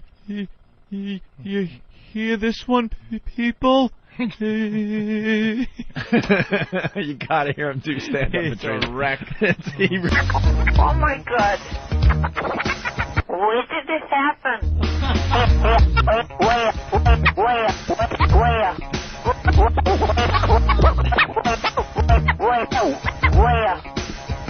Give it up for Drew Boogie, everyone. Yeah. Spinning for us today, the day before vacation. Yeah. Now we're going to have to play Bill's Dead. You know that, right? We'll play Bill's Dead into the next break. Patrice O'Neal in studio, patriceoneal.com. And I forgot you used to write for the WWF and the WWE, right? Yeah, man. Flew on the private jets with Vince McMahon and all that. Genius 2 days. I love it. You were 2 days? I got fired quick, man. Why? Because that thing is a cult. Like, it's like you got to do it their way or the highway. And I just said, you know what? At some point, I'm going to be on the highway anyway, so let me just go now. Yeah. Thank you very much for this 2 days, man. It was genius. You're fired. Yeah. It was like winning some type of lottery. It was like winning some type of thing. You know what the things you guys have when you come sit in the studio. That's what it was. I took it like that. Stephanie was like, you know, listen, you have to get up, you have to go to their house and write, and you have to get up and. Yeah, that wasn't you. We love the McMahons. We've had a great relationship with the whole family over the years. Vince McMahon's one of the. I'm telling you, I met 3 people in my life, man, and that dude was like, just seeing him operate was great, and it was like, thanks. He's scary, right? It was like, you know what, for him to have a strange black dude in his house in Stanford without like, hello, Patrice. He knew who I was and all that stuff. Patrice O'Neal. And then go in the kitchen and Linda's in there like, I hear you. Would you like some apple juice and some, and this? And I'm like, yes, Miss McMahon. And he's like, all right, Patrice, we'll sit down, and we just start writing stuff for the Arab character, and like I was in there, and the Arab character. I remember I said he was like, listen, I hope I can't wear. Do we have to wear these turbans? Because my family said they're desecrating. And McMahon's like, you're gonna wear the fucking turbans? He's gonna put on those goddamn. It was him and D'Lo Brown. You and D'Lo gonna put on those fucking turbans. I don't give a shit about desecration. And it was like this little white kid that ran around who was like the head guy or something, and all the wrestlers who didn't have a thing. Like there was some echelon guys like. Like The Rock and The Undertaker. Be careful, we got The Rock listening in right now. Right, but it's some guys who we're about to go to The Rock who did not have to, who doesn't have to answer to the writer. But there was some guys you could see, even me when I was there, when they said, okay, he doesn't look like a wrestler, he's kind of fat. This guy must be just a big fat writer. So it would be like guys like who was just hanging around without a point to be there, and it's like they would go, "Hey man, how you doing? Thinking, got any good ideas for me?" Yeah. I'm like, "Yeah, man. Listen, maybe you can hold 2 pickle jars and be hamburger man." So I try to be helpful and shit, but it was just like you just sit there. It was like I had to get out of there. It was too close. Yeah. It was too close for the thing that I actually loved my whole life. You know what I'm saying? It was just like, let me get out of here. Let's say hi to The Rock. Hey, Rock. Good morning, bro. How you doing, man? Good? Good. Yeah. This dude was nicer than he should be. You know what, Rock? You are nicer than you should. If I was this dude, not even on a star level, on a looking like him level, I'd be such a piece of just an asshole, man. This dude is the nicest guy I ever met. It just makes me sick. And he's taken off, man. It's one of these guys that, went from wrestling into movies. It's been done before. People have done that. But this guy is now making it his career. For sure. He's you're like the new sure, Stallone. Definitely. You know what's fun? I got to tell you, man. I was laughing my ass off. I was trying not to laugh. I thought, and I'm listening to you talk because I know the grind and I know that world, man. And it's a nutty, crazy world. Yeah, it's like a circus, right? You're gonna put on the fucking turban. That's what the dude's like. The dude's like, please, please, the desecration of my people, and we this makes my people look at. He's like, he's gonna put on the fucking turban. Him and D'Lo Brown, and I'm like, God damn. You want to work here? It was like, wow, baby. I was really blinking slow when I was doing that, man. And I met this dude back then. He's like, hey man, how you doing? Rock's like, how you doing? And I'm just like, why is this guy not a dick? Like, this is just like, because you want to be able to go, man, the Rock's a dick. But he's just not. And I'm serious. And Jericho. Like, dudes are just ridiculously Chris Jericho, cool. Another really nice guy. Just ridiculous. Really nice guy. Yeah. He's an actor now, too, Rock. He quit. Yeah, I know, man. He's out there. He called me the other week. Jericho quit, too? He's done. He's done as well? Yeah. Called you the other week. What are you two just sitting back up laughing, going, dude, what about us, huh? We're in movies and shit. You guys are like the new SNL. You just hang out at SNL until you get the movie deal. Yeah, then you leave. And then you leave, and you're like, yes, freedom! Freedom! You become the biggest name. Yeah. Big stars are pumping out of WWE. You got to think the WWE guys are very jealous of guys like The Rock and Chris Jericho. And hey, we had Mick Foley in here the other day, and he was talking nice about you, Rock. He's a good dude, man. The author, Mick Foley. Can you believe it? It's crazy. There's another one comes out of there. His character. You just think he's some bumpkin maniac. And the guy's got quite the head on his shoulder. He absolutely can write. Yeah. Oh, he's a smart guy. Yeah. And we told Mick Foley ever since you left and he left, we were honest because we were big wrestling guys. I'm not watching as much. And I don't know what they're going to be able to do to get someone like me back, checking it out again. I think it went way too PC, and that really just took the whole edge out of the thing. Well, you saw the Arab dude. Did you see the? Oh man! After they really played the Arab dude. He came out with the beheading guys. And beheaded the Undertaker. All right, I didn't see that. Oh my! It was like right after the London bombings, I think that happened. But it was already in the can. It was already taped. Yeah. But you know why he's a star? Like, he's going to be a star. He's a star, and Jericho's going to be a star. Here's the thing. Because they have regular bodies. Like, they have athletic muscles. And, like, a guy like Batista cannot be a celebrity. So it's only going to be a few regular-shaped guys that can be a star. You can't make, like Schnitsky or whatever.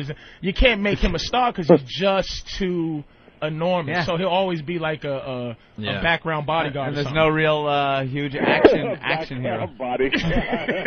Well, you laugh, but our buddy Patrice O'Neal, I should introduce you, Rock. That's his role in all movies. Yeah, and I don't even have muscles. It's just that I can act. Like evidently, you got to be able to act to be a background bodyguard too. Yeah. So you can't just, you know what I mean. But except for Kevin Nash. Kevin Nash is he's sneaking in movies. Yeah. Here and Patrice there. knowing all the wrestling crap. We only have a few minutes with The Rock because he's now a big star. There were the days when he'd come and hang for hours. Now it's like hanging out, drinking. Yeah. Now they're telling us, oh, you only got 7 minutes with The Rock. He's way too busy. Are you doing the whole circuit today, talking to 1 million radio stations and TV stations? I got a 2-hour tour. The 2-hour tour. The 2-hour gimmick tour. Yeah, every 7 minutes you got to make believe that you're fans of that particular show and you know the guys really well. You guys are doing great. A brilliant show. Keep it up. Yeah, right. The Rock's got the movie Doom coming out today. Doom. You ever play the game? Yeah, I was a big fan of the game. Well, first of all, I thought it was the first time I played it came out, I think in like 90 or 91. Yeah. And my buddy was like, dude, you got to play Doom. And I was like, all right, we'll get the game. I thought it was on Sega because back then we were all playing Sega and PlayStation. They're like, no, it's on the computer. I was like, well, fuck, I don't even know how to turn a computer on. So then after that, I started playing it. It was cool, man.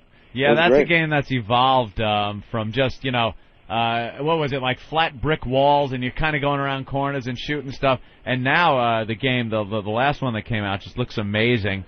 And great storyline, really creepy. How does that translate into the movie? Very well. We kept it very, very loyal to the video game, and it's that unapologetic approach that the video game had with its blood and its gut and its gore, and that's what we did. That's great because I like the scary shit in those games. Like you're walking around, the music's eerie, you come around the corner, and boom, there's something there that just scares the shit out of you. That's exactly what you get in the movie. That's great, and you get to work with some of those fun, unique weapons. Oh yeah, of course, like the BFG. Yeah, the big fucking gun. Big fucking gun, That's Daddy. the BFG. And the chainsaw? Chainsaw's in there, Pinky Demon's in there, the Baron, the Imp, everybody's in there. One thing I really liked from the trailer I saw was the fact that they kind of incorporate that first-person shooter view in on a few of your kills. Oh yeah.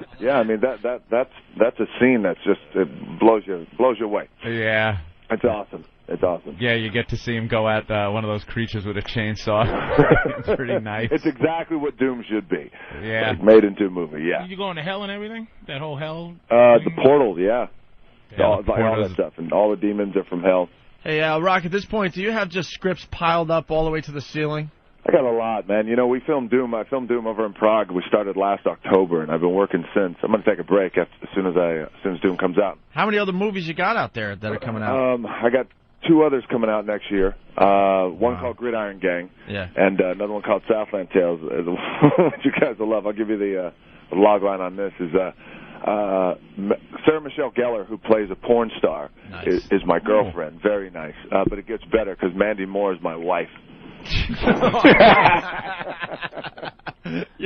God, you have the life. He's got the life. When are you going to play somebody retarded or gay so you can just make that step over? Get the Oscar. Into the Oscar. Yeah. You need the Oscar role. You're going to either have AIDS, retarded, or gay for you to make that move, baby. When are you going for the Oscar role? When is that move, Rock? AIDS, retarded, and gay. All three. Or you play win. Little You Richard win. in the movie. Actually, and the winner of the Oscar is The Rock. Let's bring The Rock up. The Rock's spelling an Oscar, people. And Sean Penn goes, I can't believe I'm leaving now. They're giving wrestles. Hold on a second, though. Eric just handed me a note, and he's correct. The Rock was gay and be cool, right? Oh, that's right. But that was a fun gay. He has to be like a gay guy going through some pain. A couple of crying, his mother rubs his shoulders. It's like, that didn't count gay. That was like flamboyant gay don't win an Oscar. Sitting in a robe, petting his dog, waiting for a friend to come over. Like this kind of retarded guy, like, that don't win an Oscar. It's like, I have feelings. That he has to play that kind of gay, that retarded guy. I love and you love too. Oh man, what are you doing with WWE these days? You pop in, you say a few catchphrases, you run out. No, not so much. I've he's done. You know what it is? When I retired, I really wanted to do it quietly. Like Right. I never wanted to be that guy. You know, and I grew up in the business. You guys know that. Sure, yeah, you pop, everything. I just wanted to do it quietly. I never wanted to say, you know, I'm retired and make a big deal about it, because everybody who retires, you know, you see them like two weeks later. Yep. So I just didn't want to be that guy. I just wanted to thank everybody. I thanked the old man. I thanked everybody in the back. And yeah. Obviously, though, you still have some kind of relationship with him because of that name. Yeah. He must be loving the fact that a check gets sent over to him every time you use The Rock. No, not necessarily. What happens is we have a dual ownership. So what he can do, he could still make the dolls, the wrestling dolls, the T-shirts and stuff like that. And then he doesn't get a piece of your movie, though? No. Oh, no. wow. That's nice. You had a good deal. It's the best. So if you went to Dwayne Johnson, would that be like a dick move if you did that? No, it wouldn't be a dick move. I mean, he'd understand it, but I mean, what's happened now, it's kind of naturally taken a life of its own on, where everybody just refers to me as Dwayne The Rock Johnson.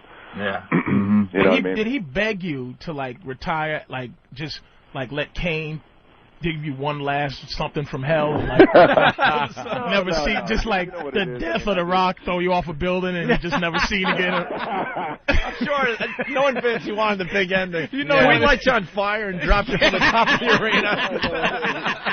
The Rock is dead. Never to come back. No, he was cool, man. And plus, you know, I did the business the right way. It's like, okay, you need me to put anybody over, it doesn't matter whether it's Brock Lesnar or when I leave, it's like whoever. Yeah. So you're officially saying you're done with wrestling, huh? All it took was one of those Hollywood paychecks to come rolling in. Well, he put the Arab dude over. He put the Arab dude over, didn't he? A little bit. Who? The one with D-Lo? No, the Arab. Not D-Lo. He's an Indian. The new guy that got banned. See, I don't know. I don't know the characters that much. Muhammad, didn't you come back and put him over or something? No. On Raw one day? No. Oh, Muhammad. was in my mind. I thought it was no. About that. All right. Hey, what's your next interview? Man Cow. Ah, there you go. Well, have fun with that one. That's funny. Have fun to talk politics. That's great. We got The Rock on.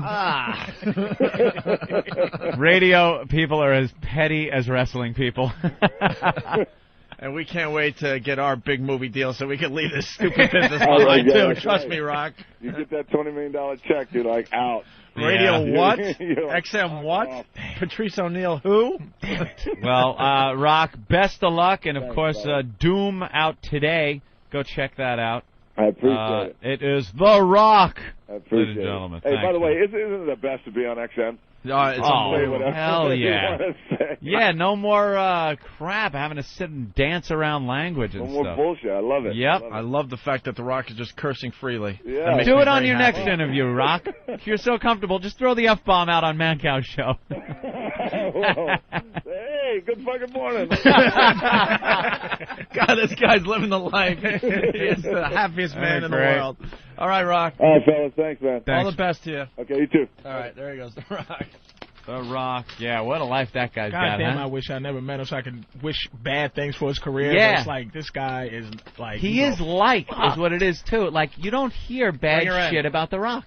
You don't hear one guy going, that Rock, what a fucking prick. You don't hear that. He's and Jericho's a nice guy. dude, too. Like, it's just weird. Like, you go, God damn it. You know, but this dude, man, you wish him well. That's why it's good when a real scumbag makes it big, because then you could just like that fucking guy. But is he officially a star? You think? I went to like the Rock, like the Doom is getting. I didn't want to, Doom is like already getting like half a stars. But I'm like, you think the Rock it's going to affect him? No, The Rock is blowing up. Man. Doesn't matter. The guy has become. What other real action stars are there out there? He's like the action guy now. Wesley tried, but after Schwarzenegger, he's the new Schwarzenegger if he makes his move. Exactly. I said he's like the new Sly and all that crap. Those guys, a lot of their movies got shit reviews too, but they sell. They truly did. And Schwarzenegger got some.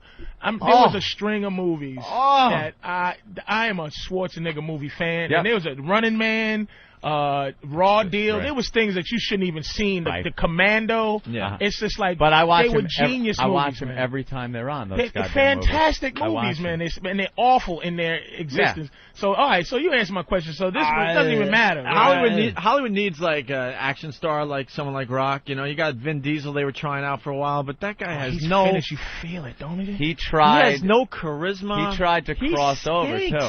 He did that one. He was awful in Boiler Room. Remember how bad he was in yeah. Boiler Room? Pitch Black was his. That was his. Pitch gig. Black was good. That's his gig, but you can't be that in every movie. Every movie, no. And then they did hit that same character in the sequel, and it was just because they tried to up his usefulness. This is the thing I wanted to say. It's like the best thing to do is be like this underneath bubbling kind of side dude that they go, boy, he really can act. And then sneak in as a superstar. In an ensemble cast kind of thing like Pitch Black was. Yes. He was just kind of one of the guys in there.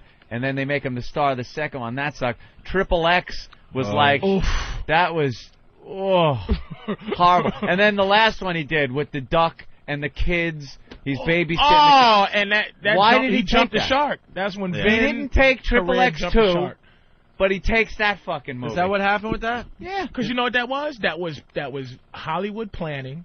He's not doing his own planning when they go, Vin, you should. Don't you typecast you did that yourself. movie A Man Apart. Yeah. You were angry.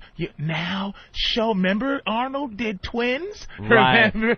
Oh, yeah. And he's like, a duck. And he's just trying to be charming. The guy has no acting chops whatsoever. Ooh. The Rock has charisma. This and is Vin your Diesel. kindergarten cop. This is your kindergarten cop. Exactly, man. Oh, and he is just, you can feel it. Done. And he was too good to call our show one day, so go fuck yourself. And then Wesley Snipes, we were talking about him, dropped off the face of the earth. How? This guy was the black super action hero guy. How did that happen, dude? Like Blade, I thought The first put Blade him into... was one of the best movies. I love Blade. I even like the third one, I which like everyone Blade hated. 3. I like the I know. third one, man. People hated that one. I like. Who's that chick that's in there? That fucking girl from Seventh Heaven. The little cutie pie. Holy that was geez. a good ass fucking movie, man. I'll watch anything. Triple H was with in her that in it. movie. Yeah, right. Triple H was in it. And what you call it? Just you. But then something happened. It had straight nothing to to do with video. the fans or anything. It was like something Hollywood inside. Just Something decides happened that and you can decided, feel it, don't fuck you? you're out now. And he's straight to video. Because Like the fans he is didn't do anything. Straight to not video, yeah, straight to DVD. Straight now. to DVD. Like he's in things where it's like you see a picture of him, like Wesley Snipes and the dude that used to star in MacGyver as got top billing. It's like called Animal Instinct, and he plays like an army dude. And I go, oh my God, no, Wesley, no. Yeah, Wesley in a movie where the bad guy is. Remember the guy? Warriors come out like that guy. That guy He's is the bad if guy. he's the villain, it's over. Or Bruce Dern. If Bruce Dern is the villain in a new movie, done. Watch out. Guys, Stalker Patty's here. She only has 5 minutes, so.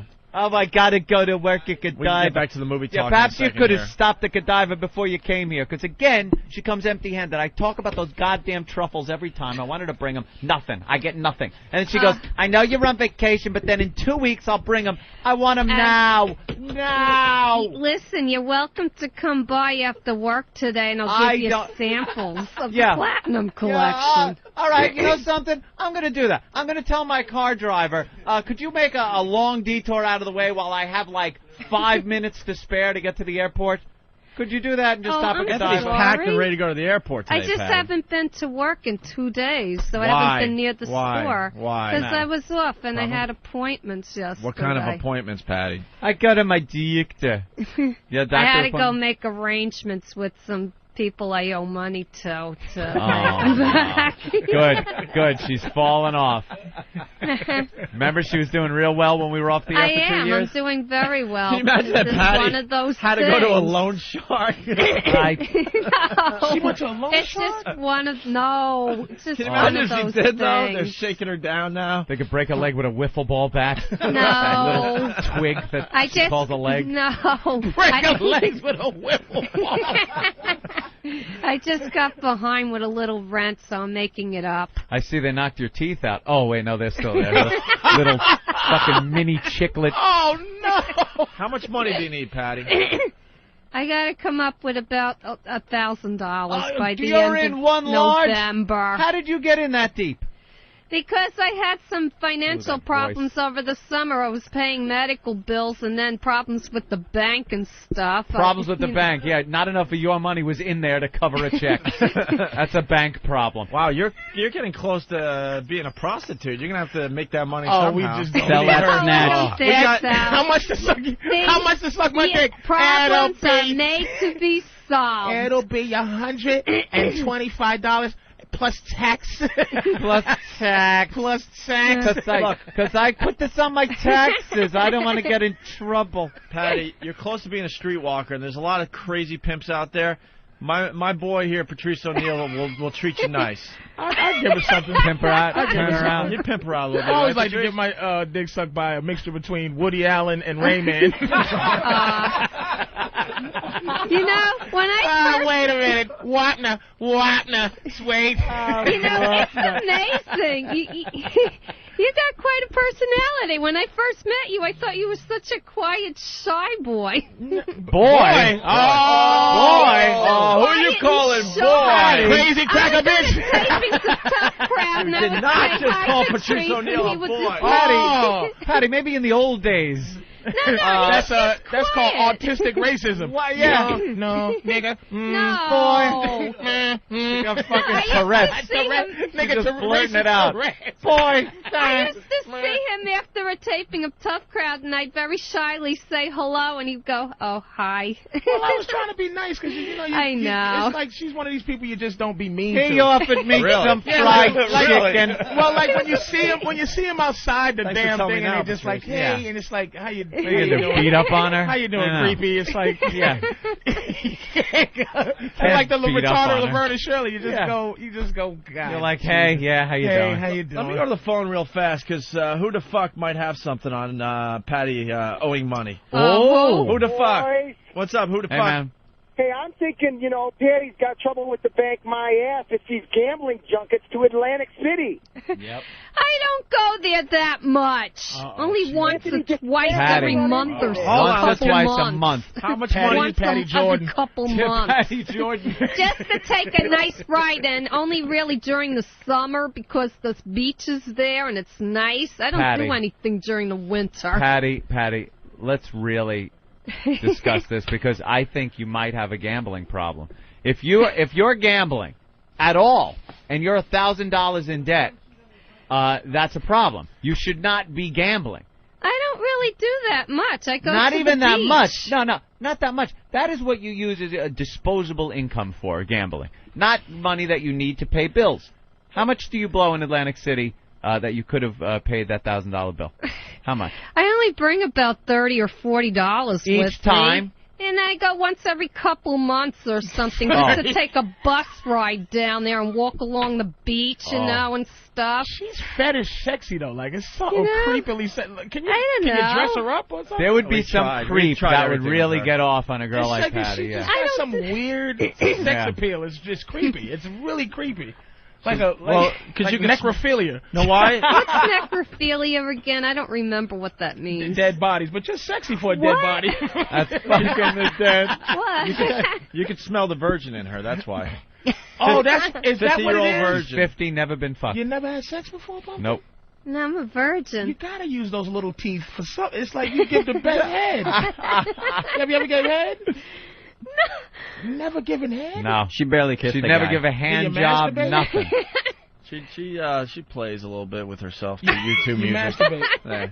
Oh my goodness. Do you shave? I'm innocent. What can I tell you? Do you shave it? Do you keep it pretty just in case? Yeah, for hygiene reasons. Hygienic reasons. You shave it completely? Well, yeah, for hygienic reasons. That's like polishing a car with no engine. Yeah, that's exactly what she does. An old classic, a Packard. It's like 50 years old, never been driven. At the end with the forearm and then go. Yeah. You give it one last. Yeah, that's my girl. Never drove her, 0 miles. Yes, I am. Have you done? What's the dirtiest The thing only you ever did? reason why I'm one is because, I don't know, safety maybe. I don't want diseases But and you're AIDS 50 years old. There weren't diseases. And I want to save that for Patrice. someone I AIDS is love. not so bad. Patrice, religion got to her. Yep. Catholic. Well, and I was young. Religion About got 20 to years Patty, ago, and 30 we can't years ago. We can't get it out of her Have you fucking skull. ever had an orgasm? No. Not even by mistake? No, she has. You once talked about it on the show. Yeah, but have it's that embarrassing. See, everything's embarrassing. And Sex is dirty. dirty. It's not dirty. It's just something, you know. Do you dream about being taken? Taken? What do you mean having... Like someone having sex with you and it's not your fault. Like taken against your will. A couple of dreams I've had, but only she has rape before fantasies, that time of the month. And What's the dream like? Yeah. You left the door open, the window. What happens?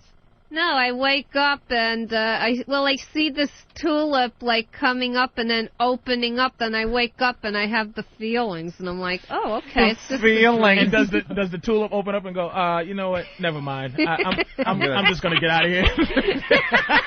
The tulip opens up. The tulip said, "Look, I had too much to drink. Never mind, bitch."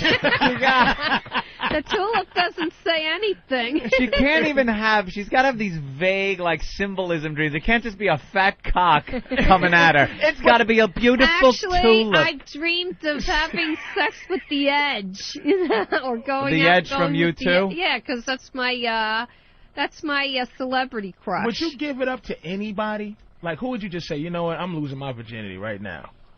Somebody I love? Somebody you would just say, fuck it, I'm popping him.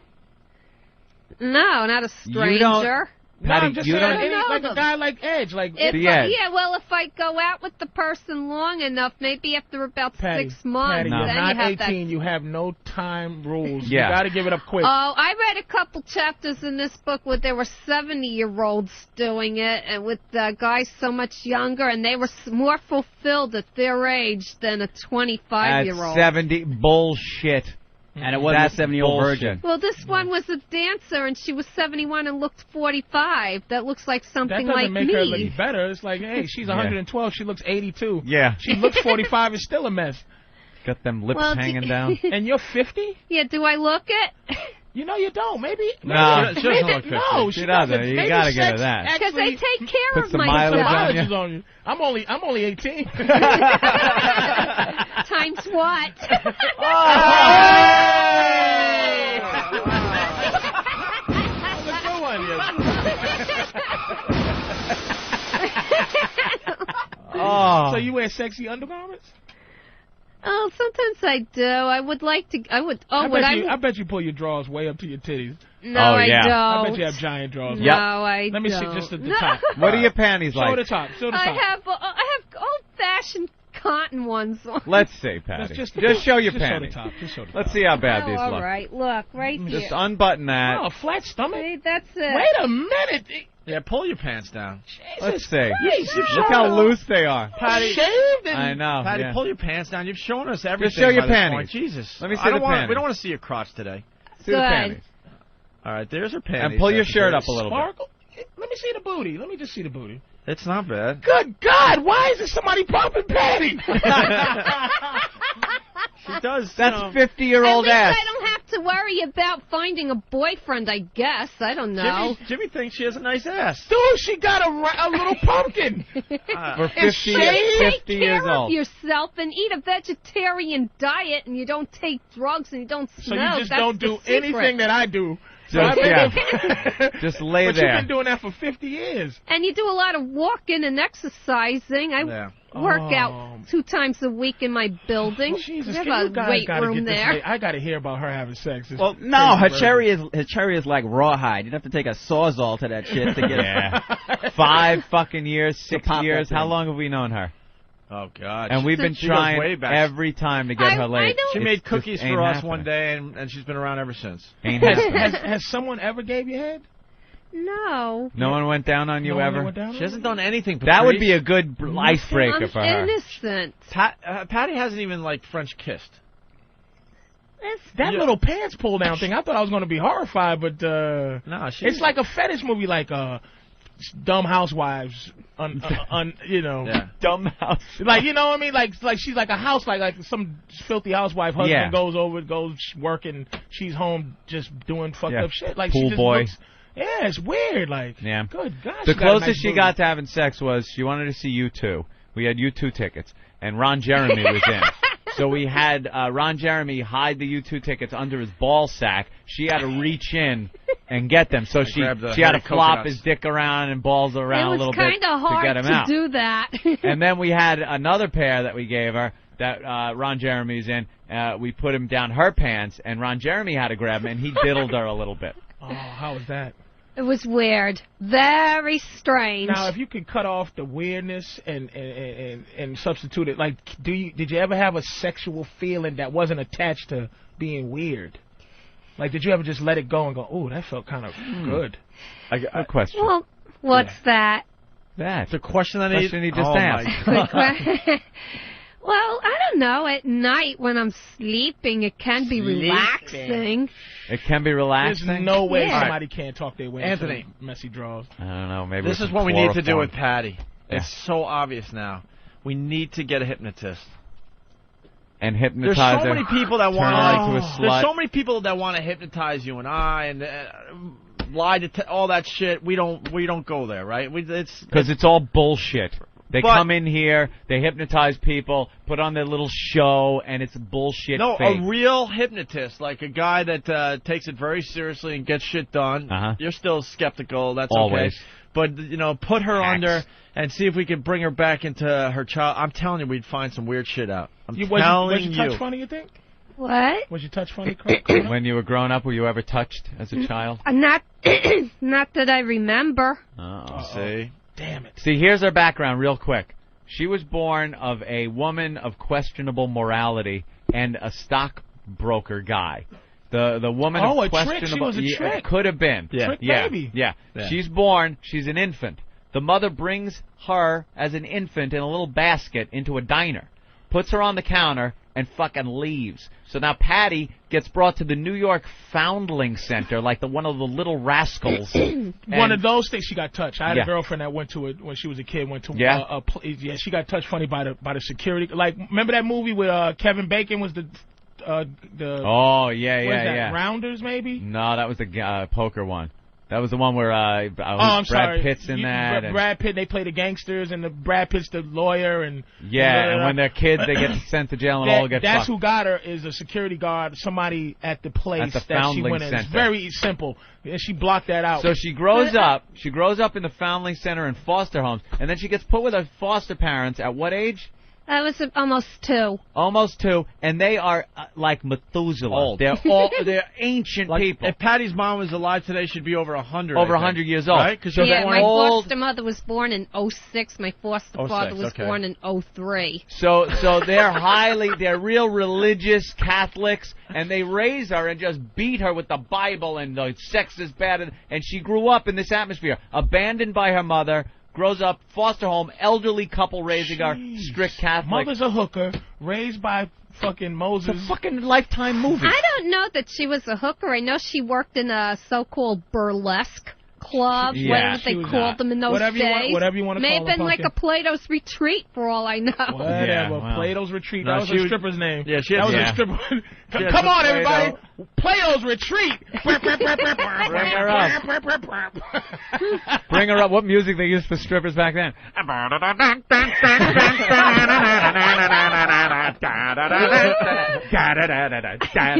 It's Plato's Retreat, everybody. Don't forget to tip your maitre d's. Mr. and Mrs. North American, all the ships to sea. Flash. There's a hooker coming. And remember, loose lips sink ships. Let's bring up our next act. Oh, look at long. Don't worry about it, baby. I had problems too. I don't know my. It looks like we all got our crosses to bear. It looks like she really wants to have fun sexually, and but there's still something just blocking her from that just going booty, for it. And she enjoyed how much sexual like she enjoyed somebody going. She was all nervous, and then she's like, "Wow, somebody likes that little booty." Yeah. She's happy when people look, and then she goes, "I take care of myself." She's very proud like that. But when it comes to sex, boom, the breaker switch, slam, goes right off. If you're a real hypnotist, get a hold of Ben so we can get this done. We're looking for the real deal. Come on, Patrice, you're smooth. You can break that in. And we'll see what we can get done with Patty. I'm telling you. I know that like I could talk Patty into doing something. Yeah? I'm just genius like that. That's smooth? Not now, but just, hey, Patty, let me. Little combo? Just little combo, yeah, man. She would need, the first thing that has to happen to her is for her to receive oral sex. Yeah, she has to get head. That's the first thing on the list because that leaves no responsibility to you. You're not putting your mouth or anything dirty, and it's purely your pleasure. And we got a guy that's willing to do it, and he'll give you $1,000, the $1,000 you need. The $1,000 you need to pay your bills so the loan shark doesn't get you. Big Al, the trucker. Hey, how you doing, boys? You're willing to go down on Patty for $1,000? Yeah. Patty. Yes, I'll do it. Dude, she looks Come on, good, Patty. man. What do you think? He'll give you $1,000 if he can go down on you. Come on, Patty. Do you know what go down on you means? Yeah. Have you ever turned it down, Patty? Have you ever been offered? No, she makes sure she's not even in the situation. Yeah, she has stayed out of that situation for 50 years. Well, It's 35. You would have to hypnotize me that I go under, that I'm not even aware that it's happening. What are you talking, like drugs? God. Has she showed you her? Oh, yeah, we've seen everything. Yeah. And she just never let anybody that was willing to just take a little index, little middle rub, finger rub nothing. down and just do this to We did put a remote control vibrator Butterfly. on her. It doesn't do too much, though. Wait, do we have that? Oh, you have to go to work home today, with her. right? Yeah, I have to open the store. Well, are you late now? Well, I got to be there by 9:30. Well, it's 9:12. Yeah. I guess we're not going to do the book report. You're going to have to come back and do that. I sure will. I'll bring some stuff. Bring some with goddamn truffles. me. No problem, Thank Anthony. you, Patty. I promise you. Really fast. Christy, I'm sorry to make you wait. That's okay. Have you been listening to this crazy conversation? I have, and I will say it's crazy. Oh, you're into it? No. Why not? Uh-uh. This is Christy who got kicked off The Apprentice last night. Yeah, well, Patty, we've known Patty for many years, so we can talk openly like this with her. Good. I'm glad you guys have that relationship. Yeah. Are you in shock by the talk? No, not by the talk. No. What are you shocked by? The cursing? No, not even the cursing. Nothing. She's just corporate. She just has to say yeah. stuff. You're very corporate. Yeah, that's her rules. Oh, this is shocking, but she got... Behind closed doors, you're probably wild, just like everybody, but you have this image that you have to portray out little there. Corporate chochas moving, because she's... We understand. Corporate women are always dirty because they have to be phony all day long. And Hey, I'm not phony. No. I think you've watched by the show, and I'm far from phony. She's far from phony, Patrice. Do you watch The Apprentice? I've seen it once in my life with that horrible hair that Don... What is his name? Donald Trump. That dumb hair. You know what? He loves that you're at least talking about him. That you even mentioned his hair. He loves it. Yeah. Oh, we understand that. We understand what he's all about. I didn't see it. She's sexy this morning? Yeah, she's very cute. Very cute. And you got fired last night. I'm trying to remember what the deal was. You guys had to construct a float or something? We did. And to promote a new movie called, what, Zathura? That's what Jen M called it, but it's really Zathura. Zathura? Yes. Oh, okay. Zathura. So why did you get kicked off last night, in your opinion? I think I definitely come across very strong-willed, strong-minded. I definitely voice my opinions. But isn't that good?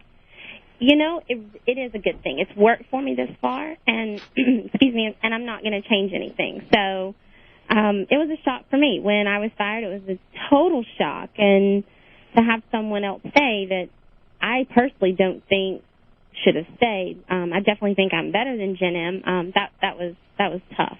Yeah. But she's still there, and you're... And I'm not. And you're gone. You had to take the lonely cab ride home. There you go. She looks icy. She looks focused. I'm looking at Patrice is taking a look at your picture, and he says you look very icy, very focused. Yeah, she got something to prove. I like her. You got that cold stare with those. You got blue eyes, right? I do, and I smile most of the time, but when it's time to put that game face on, you just have to. Yeah. The thing about it, no one's scared. They only scared of you. There's women like this, when they go in the corporate world, they act all in corporate. I would just like to catch her in a bar where that corporate shit doesn't work, where she goes, and I go, listen, white woman. You know, even in corporate, though, my personality is, I am just who I am. I'm the same person, but I'm a very straight shooter. I'm not going to sugarcoat things for you. I mean, I'm a take it or leave it kind of person. Yeah. Are you married? I am engaged, getting married November 12th. Oh, congratulations to you. Thank you. You got kids? I do. I have an 8-year-old. 8-year-old? Oh, second marriage for you then.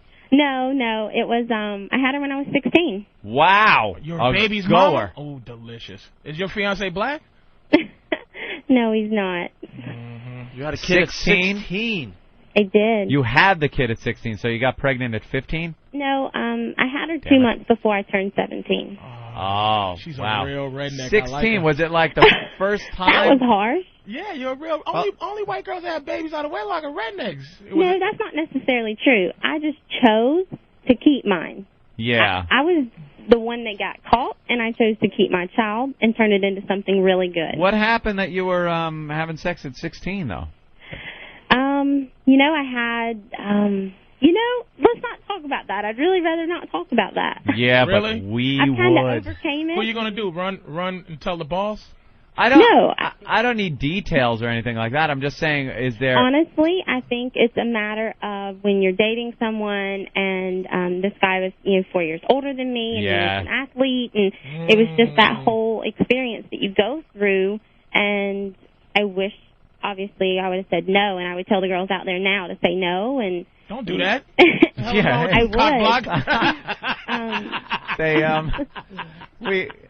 No, that's understandable. But it turned out to be something so good for me because she is what drove me to my success. Yeah, you see the guy anymore? Or is he involved in your life? He doesn't live around here. He's actually in Iraq and been there for a while fighting the war. And we have a good relationship. And when he comes into town, he sees her, and he appreciates my fiance and tells my fiance all the time, thanks for doing a good job with her. And it's just a really good, respectful relationship. Well, that's good that it ended out up like that, then. Mm-hmm. All right. And what do you do now? Right now, I am in the process of buying a cornerstone building in my historic district of my downtown city, and buying a restaurant called Seabones. It's seafood, and putting in a paint-your-own pottery studio. You from money? From a little bit of money, a little family money, maybe? No way. I've never wanted for anything. Yeah. She comes from money. No way. Why? She definitely comes from money. She had that baby at 16. Nobody's nobody's white parents who are rich are going to let that happen. Yeah, they do. My parents, you know what? Yeah. That's what's so awesome about my parents is because they were mature enough and strong enough to say, you know what? If this is what you choose to do, you move forward, you have this child, we will give you and her the life we've continued to give you, and we're going to help you. But my father said, you're going to lose respect to people, and you're going to have to bust your butt to get it back. They didn't send you off to some place to have the baby and tell all the neighbors that she's just at boarding school. They whited out her part of the will. No, they really didn't. And I was a great example to my community. I mean, I stood up, and I took responsibility. I did. Yep. I hear you. All right. Well, that's actually a pretty good way the story could have ended up. Because it could have ended worse, right, Opie? That's my partner, Opie. Opie, we call him Opie the asshole sometimes here on the Opie and Anthony show. Works out very well. So so you're buying things? That's good. Real estate, a restaurant. Mhm. I'm also going to be working with a company called Go Smile. Yeah, what is that? It is a smile beauty company. Mm-hmm. You can go to GoSmile.com. Okay. And what do they do? And it's a teeth whitening system. Oh, that's good. People like that. That's kind of taken off these days. Well, see, you sound like you're doing pretty good even without making it through to the end of The Apprentice. I am. I'm doing well. Yeah, it would have been nice to make it through, though, but you going to watch the show? Do you think you know who's going to win? I have the people in my mind that I would like to see win it. Yeah. Mhm. I wouldn't watch. I'd be so dejected and pissed. No, I'm going to continue to watch. I have a lot of great friends on there. All right. Here's Donald Trump with his famous catchphrase. All right, let's hear what he said. The red button. Oh, okay, this one. Christie, you really got a tough edge, and you can cause a lot of problems. This is not a popularity contest, but you're just too difficult to work with. You're a distraction to the team. Christie, you're fired. Wow, that's just got to suck to hear, huh? Yeah, it does. But distraction. If you hear what Carolyn said, Carolyn says, Christy is strong-minded, but she's not the reason they lost the task. Right. Still agreed with Carolyn. And then Jen M says, you know what? Christy got things done. So sometimes they want to get rid of the strong players, too. You know, maybe that's the way to look at it. You were one of the strong players. You were a threat, so they had to boot you. I like it said that way. That's good. Yeah. There you go. Well, why don't we leave on that high note? All right. Okay, great. Hey, Christy, thanks for being on the show today. Continued success to you. Thank you. And good luck. Thantake you. Bye-bye. Take care. You are. You hear the slam? Oh, I know. She is pissed. That was the most I could hear it in her voice. She did not want to be on that phone when she picked up the phone. Oh. Just because of what we were talking about with Patty, and she overheard it when she was on hold. Oh. And then it just went downhill. And oh, my God. You ever play the "You're a Filthy Whore" clip while I'm trying to conduct an interview? Oh, Jesus Christ. That just was shocking. Filthy whore! Oh, God. The Psycho Mark Filthy Whore clip. Oh, did she hear it? Of course she did. Oh, God. What are you doing? Go listen to the replay. Then it really went down. The silence of it, like, holy. That's what I was laughing at, like, God damn. I tried talking over it, and all I covered was, I think, filthy. And she's just The such a whore corporate came out. phony. It's like she just showed muscle right through. It's like they're so detached. You just would love to see them just to get her right. Hey, I showed restraint. Restraint? Well, because I was going to play it the second time. All right, you add that into your little email from Elo that you're going to get about this one. What?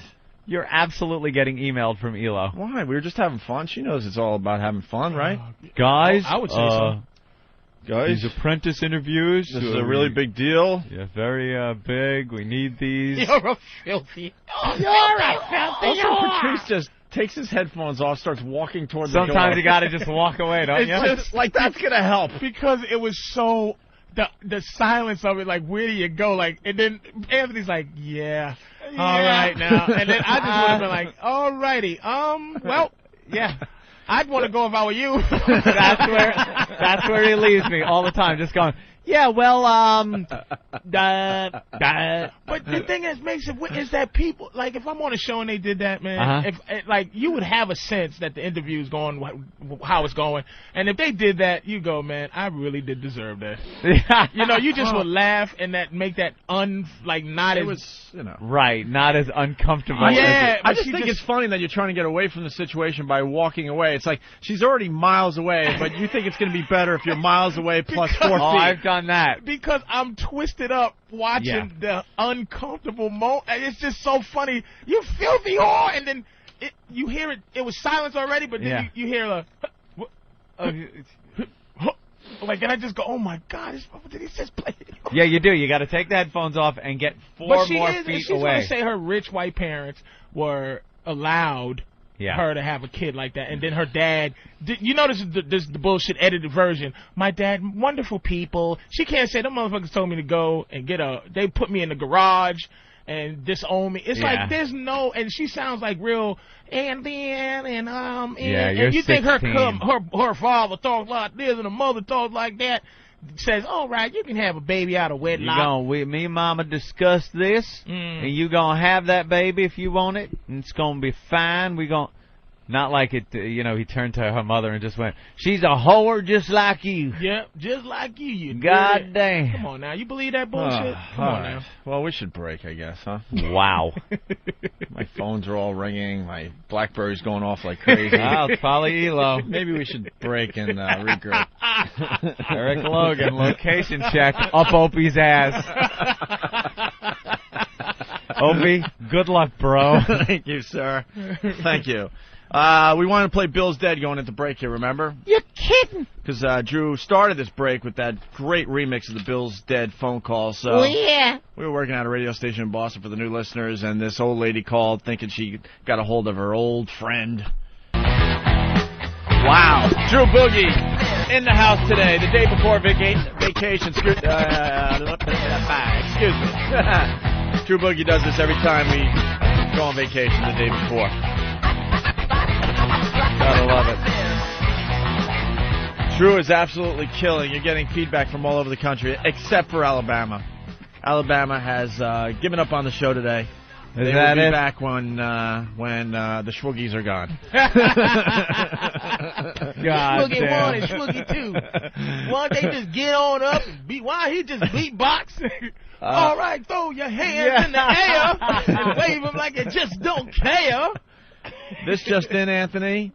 We have been suspended for a week starting Monday. Oh, no, because of your little thing with The Apprentice. Yeah. Oh, no, so we're suspended? Ben ran in here. He said, you guys got to just play that again. You want to hear the part where it's... If they got it.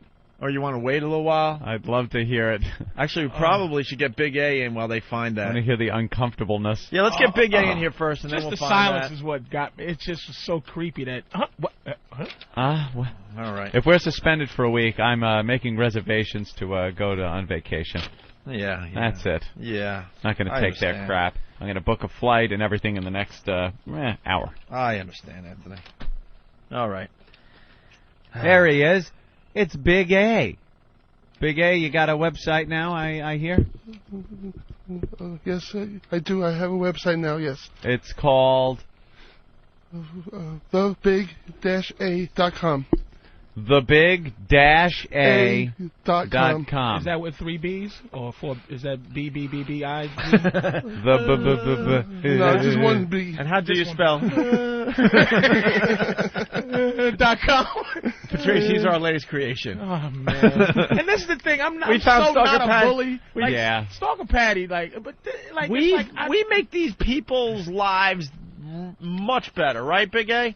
Now you're Yes. being recognized. He's got his Yes, own much better. T-shirt, a website. Fair enough. Don't feel sorry for these guys. You know what? Fair enough. Patrice, we Yeah. have fixed Stalker Patty's hammer toes. We've given her laser surgery to get rid of her unwanted hair.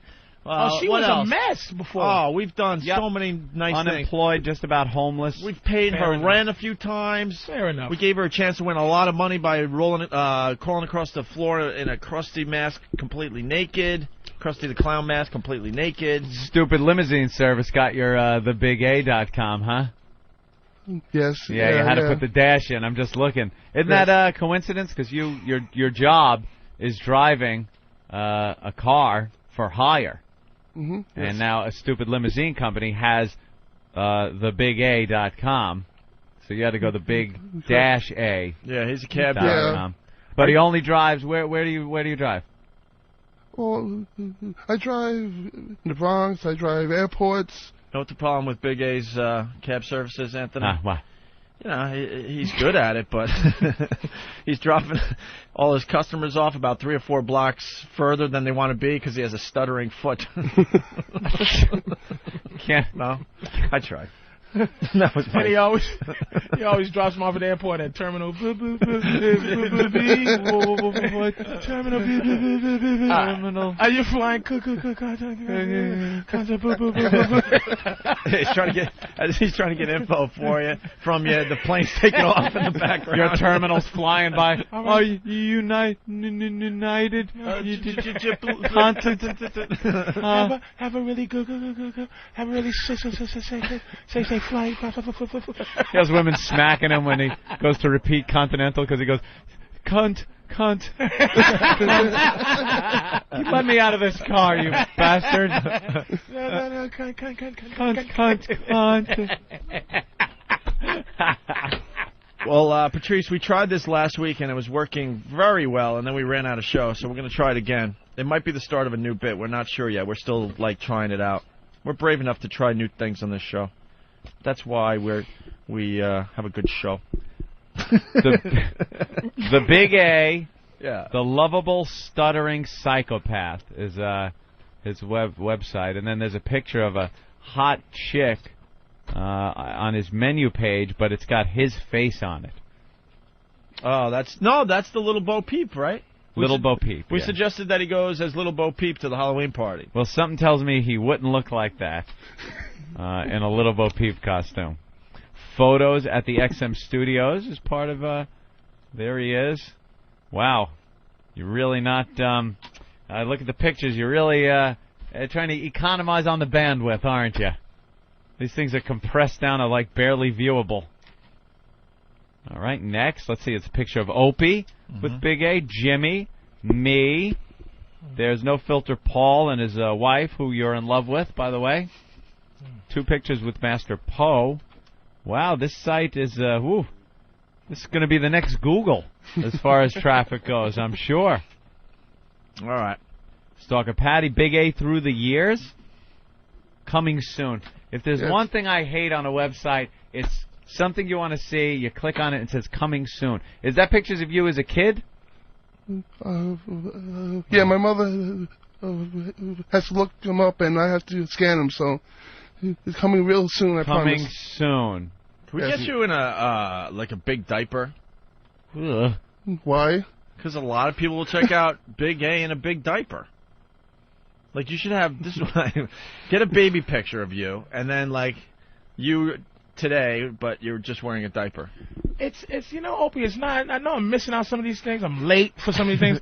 But he's not stuttering as much as, like, it's talking and it's like some type of whiny, low self-esteem. It's like almost afflicted with low self-esteem in the middle of, like, I have a, oh, God. It comes out like that. No, website. You know what I mean? Like, not but like no, it's not about the stuttering. It's about the... yeah, like, what is that?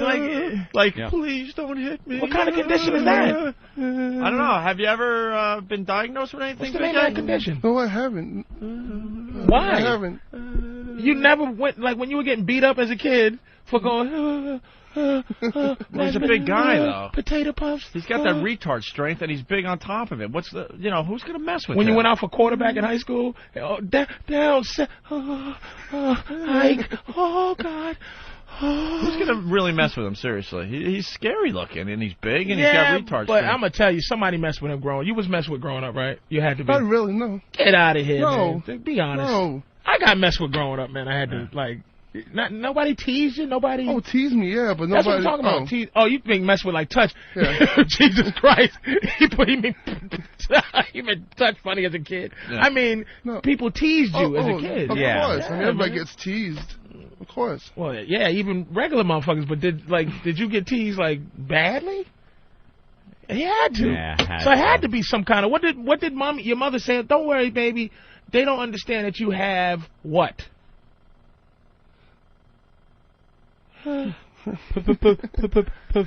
Personality. Walk with personality. Talk with. You know what his stammer sounds like? Jesus, Anthony. But I'm the mean one. Right? Jesus. Like, you just pop my ear down. But I'm the mean one. See, Anthony flies under the radar, but he's a sick fuck too, man. Personality. Oh, God damn it. Big A knows I love him. Oh, God bless y'all, motherfuckers. Of course I do, yes. He's big and cuddly. He is, he really is. It's just like you just want to... And we're making him a star. You guys get him laid yet? We were working on it. We actually hooked him up on a date with Stalker Patty. They went out to Little Italy. We hooked him up at Paisano during San Gennaro. He won her a little stuffed animal. Yeah. They went on the Ferris wheel, but they couldn't go together because he's too big. Yeah. So they had to be in separate cars. They put them on separate cars so they're waving to each other on the... Yeah. And then it ended. We tried to do a love match. Not even a kiss. We brought him back in the next day and really dug deep with Patty. And Patty said there was a problem with his breath. Shit. And, How's the breath? I think it's much better. Better? Yeah. Go get Bill! Oh, yes. Bill, the official sniffer of the Opie and Anthony show. Bill! Where's Bill? Intern Bill. You haven't met another... We love this kid. We just don't know what to do with him yet. He's like Lil Charlie Manson. This guy's Charlie Manson. That's what he is. He's Lil Charlie. He really does look like Steve Railsback from Helter Skelter. Yeah. I gotta say, we got a great intern crew, Patrice, but this guy we just don't know what to do with him yet. This is Bill. We love this kid. He's completely out of his mind, but he's also a great intern. Very efficient. Like, the guy is quick. Or sufficient. He gets everything. Very...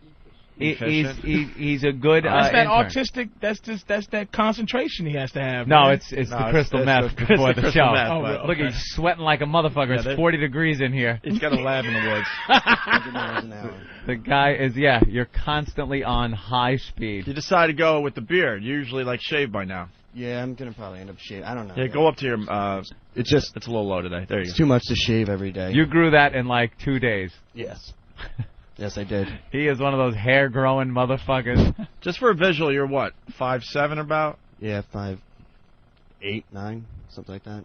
That's a pretty big, from 7 to 9. That's Well, it says on my license 5'9", but I think I'm 5'8". Yeah. All right. And how much you weigh? We're just giving a 140. visual. Yeah, giving a visual to the 140. listeners. All right. No pretentiousness at all. No, this kid just not all sincere. No, this kid's is the real righteous deal, kid, man. And he's crazy. It's a real deal. We're shaping him. We're trying to give him crazy. a better life. Yes. Goes out, gets drunk to point he doesn't remember shit. He no website in his future. Just a righteous. Just he's an yeah. animal. This kid. No, but an arrest warrant definitely. Yeah, definitely. Some arrest in his future, definitely. And there's some kind of psychotropic drugs you're taking, right? Some type of drugs you're taking for your head. Anything? Thorazine, lithium? No, I'm not on any drugs that would actually change the way I function. Yeah. Just Adderall. Adderall, yeah. Right. Nice. What's Adderall do? You know, when you play EverQuest and you put haste on yourself? Yeah. To make yourself faster? Well, Adderall's for basically that, haste. reference. Now I know exactly what that is. You have haste put on yourself. He's got haste. He's got the haste spell on him all the time. Now, haste is haste slower or faster? No, that's faster. Haste is just faster. And that's why are you on that? Back in high school, there was a lot of things going on, and then they basically said, "Hey, try this. Maybe you'll be more Would you have the nicer ADD in or school." Something? They thought I did, but then I got tested, and they said I didn't. Wouldn't they want to put you on something that calms you down more, though? I don't know. When I was in high school, I was really out of I was a lot more nasty. I was a much nastier person. When it came to doing work and acting, writing papers and talking to teachers and stuff. You're like, fuck off. And not evil, but I would make the reports that used to get me in trouble. All the things that got me in trouble were because I just had so much contempt for the school and everybody there. And what'd they do to you that built up this contempt? I don't know. I was just being stuck at St. John's. That really got me pissed. I bet he's real loyal too. If he decided that he was going to shoot everybody, he would spare the people that were nice to him. Right. Just, hey, exactly. you didn't mess with me. You didn't mess with me. I don't fuck with him. I believe that. I believe when he snaps, he's going to... No, I don't mess with him at all, man. I'm a nice guy. He's the real deal. I can just tell.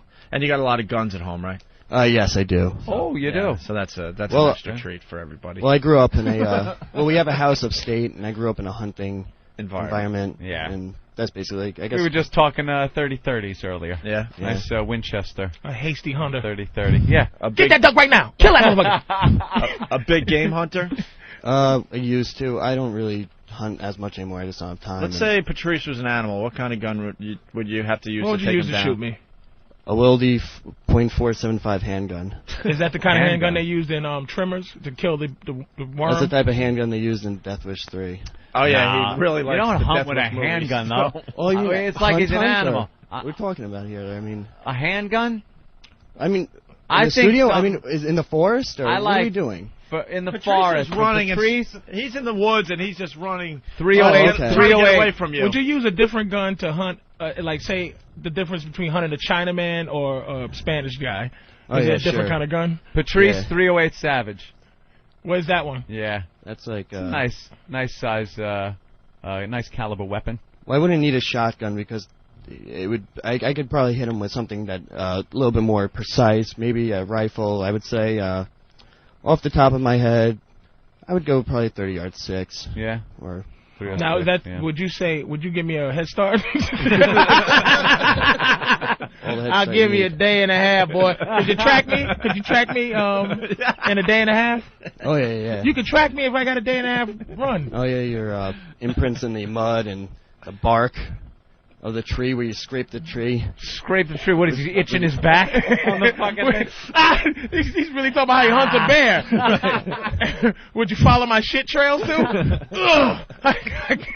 Jesus Christ. Oh, yeah, this is Burger King. But you could really, if you gave me a head start somewhere, you could find me. in the woods, like a day and a half to 2 day head start? And actually, probably not. I mean, I don't. I think fucking so, because hunt he'd have to that survive much. for 2 days, Patrice. You wouldn't just be running. You would have to stop, set up some kind of camp, whether just to eat something or take a Are you piss joking? or a shit. Like, Yeah, I wouldn't think even know could to hunt do you that. I down. would run. You just keep running until you fall down? Until I fell out for 2 days, until I just fell. You gotta eat. You gotta find water. So if you're in familiar territory, you kind of know where the watering hole is. Oh, Yeah. Button me. That's why I just would keep. That'll be the call. The bird call. I'd Be like, see that big red fucking Boston hat right in my crosshairs. Hear that echoey. Yeah, but it'll hunt me just like I am. Have a nigga call. That's a chicken, nigga. And I'll be drinking from the brook. Huh? Chicken, nigga. Wow. Oh, shit. All right. 2 days of hunting. So we got Bill the intern in here, and Who could be hunted with a pellet gun, by the way. And we got Big A in here. And Stalker Patty went on a date with Big A, and the big complaint was that he had really bad breath. And Bill again. Oh, look, he's bumming. Yeah, is there any way that you'd be comfortable with maybe checking out his breath? No problem, anything. But we could, I mean, you don't have to get that close. Like, how could we do this? You No, want him no, to just no, talk? no, no. You want him to just talk into your face? Yeah, no problem. All right. Go ahead, Big A. Talking. Say something like, "Hey, how's?" Yeah, you have to get the word "how" in there. Say, "Hey, heard Howell has hemorrhoids." Right. Heard Hal has hemorrhoids? Wow. Wait, wow, that was... wow, did Hold Bill on, just can we make get a Danny face? in here with the camera? Because we got to get this on. Did Bill just make a face? We're going to have to redo this for the website, though. I'm sorry, Bill. Kind of like a Dilophosaurus. Really? Spitting its poisonous venom into my face. The face you made was priceless. We're going to have to do this again just because... Yeah, wait till the camera gets in here. But the line is, "Hey, heard Howell's hemorrhoid?" Yeah. Should we got to throw an ST word in there, too. Yeah. Hey, heard Howell's stinky hemorrhoid? Yeah. No, or is it an S? It's just ST, It's right? ST. It's just Yeah, STRs don't do it for him. Like That's if right. it says straight, that's fine. It's an ST vowel. ST vowel. Okay, we're stalling because Danny's coming in here with the camera. And basically, we're going to get the whole gang in here, and Big A's going to do monologues from Letterman, monologue jokes from Letterman and Leno. We tried this last week. It was really good. All right. Got Danny in the studio. We don't like setting up shots usually, but this is too good. Danny, get over here because the reaction, yeah. All right. So, Big A, you know what you're saying? Say it again, Anthony. I Say forgot. like, "Hey, heard Howell's stinky hemorrhoid?" Right at Bill. Hey, heard Hal's stinky hemorrhoid? Oh, wow. Okay. All right there, Bill. To the people at home. What seems to be the problem? What does it smell like? Yeah, what's going down? Does it smell like? Is Yeah. it more stomach or is Wait, it and mouth? we don't like faking shit on this show, so don't bullshit us. Nah, What does no. it smell like? It's Just like mildew and terrible, just terrible like children's like laundry and children's laundry. like, wow, that's funny. Like when like just like children's laundry. Like After the playground, right? yeah, Yeah. after Okay, all right. Dirty thrown in a socks. pile. It's Big A. Yes. Do you think is it mouth or Bill? Does it smell like mouth, teeth, tongue, throat, I think throat. stomach? You think throat type Yeah. of throaty? I think he has thrush. What's that? I don't even. Who gets the thrush? What is thrush? That's a Little House on the Prairie disease. Laura's got the thrush. Get Doc Baker. What is that, Bill? I think it's a yeast infection in your throat. Oh, could you have a yeast infection in your throat? Holy shit! Wow, could that happen? Yeah, you can. If Yeah. All right. All right, so Big A, I don't know, maybe have you had it checked out at all? Because it does seem to be the number one complaint with you. Yeah, we're trying to make you better. We make you like, yeah. We knock people down on the show and then we make them better. We want you to be able to go out to events or date or something and talk to somebody and just, not have that issue that's going on with the... Yeah. Yeah. Do you have any benefits driving the cab? Yeah, Big do you get insurance? You Any got insurance? benefits? No benefits at all. Oh, he's never going to the dentist. Oh, that's going to cost. Did you eat breakfast today? No, I didn't. There actually. you go. Oh, it's empty stomach. Empty stomach. Empty stomach, the thing. nervous dry mouth, and the rotting gums. Well, you know something? You don't need benefits for a roll of certs. If worse comes to worse, certs.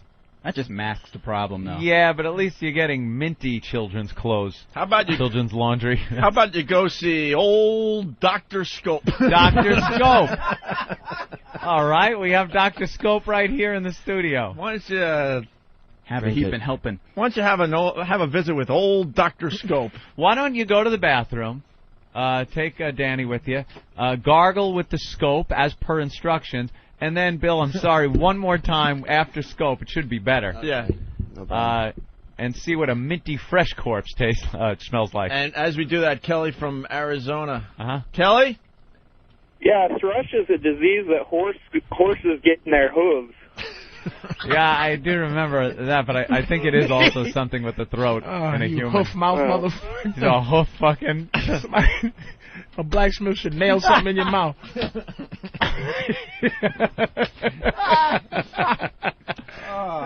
Oh man! I seen his teeth on the website. You know, when he has that big smile, it looks like someone just jammed candy corn into his gums. That's what it looks like. All the colors and everything, like he's just collecting plaque from years. Yeah, it is a little odd. Oh boy.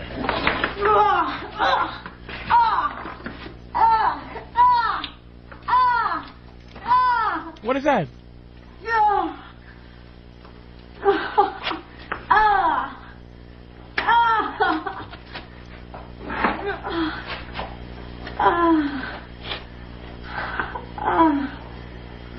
Yeah.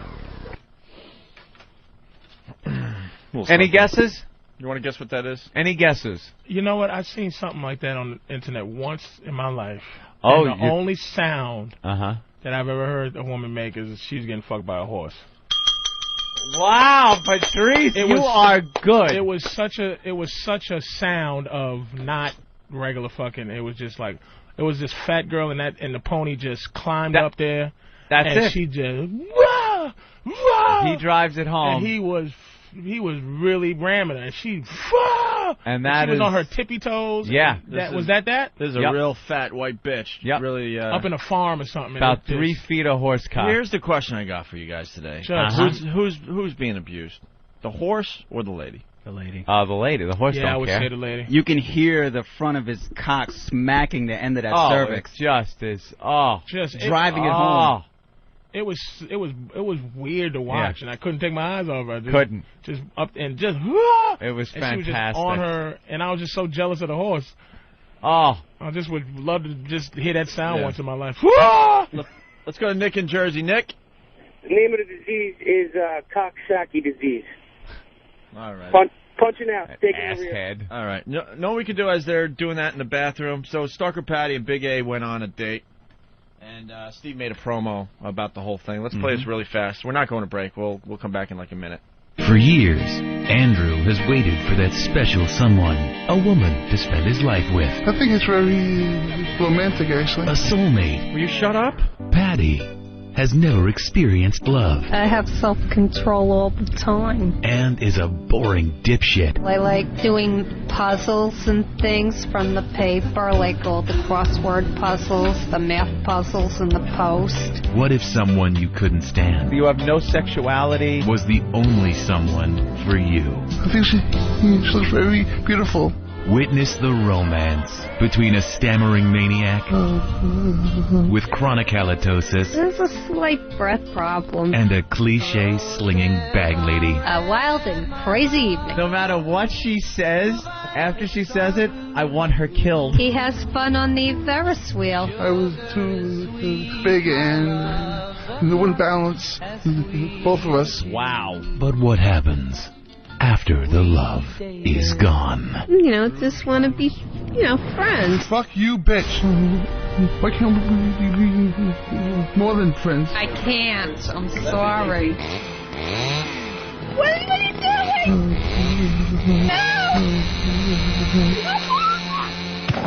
When rejection sends you over the edge, the only answer is murder. No, why not? Freak Date, mumbling its way to a theater near you.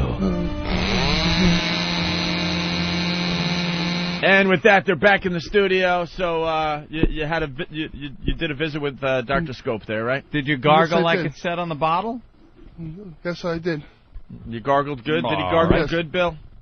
I wasn't in there with them. No. Oh, Danny, did Danny? he gargle? I wasn't in there with them. I got him. Danny? I don't think he gargled long enough. I Yeah. think you're supposed to use about 30 seconds worth. Yeah, yeah. It was probably it was a solid 8 or 9 seconds. Oh, Jesus. You got But it was solid. You got to do the bad breath math, and you got times that by like 6. Yeah. You should be drowning in the stuff. Also, isn't Scope kind of the pussy shit? Shouldn't he be doing Yeah, Listerine? Listerine. No, it's got to burn for it to mean Fucking anything. Drano. Yeah, that's like liquid candy. All right, so we're going to do this again. Good luck, Bill. All right. You know what you're saying? Hey, Hal. Stinky hemorrhoids. Say it towards me. Hey, Hal. It's stinky hemorrhoids. Oh, Jesus. That didn't help at all. It had to help. It didn't help So it must at be all. the stomach because it's just the stomach because it's Yeah, like it's bypassing the because scope. the scope will it be minty first and then it'll be followed by Yeah. some type of stomach thing. Bill, what does it smell like? Same. Yeah, basically the same. It was even worse now than before, just when I got really close because I don't think he was saying it really directly towards me. Hey, do you have are you able to burp on command by yourself? You can't just go burp. No. Oh, I was hoping you could burp in your face, and perhaps we could tell if it's a stomach disorder here on the Dr. Opie and Anthony show. Yeah. Like we're trying to diagnose this. All right. Cut him open, see if it smells. Why don't we get the gang in here? Thank you, Bill. No problem, guys. Bill, always a trooper. Definitely. A go-getter. But maybe if he gets that fix, he might not whine anymore. That might be a cause of his whining.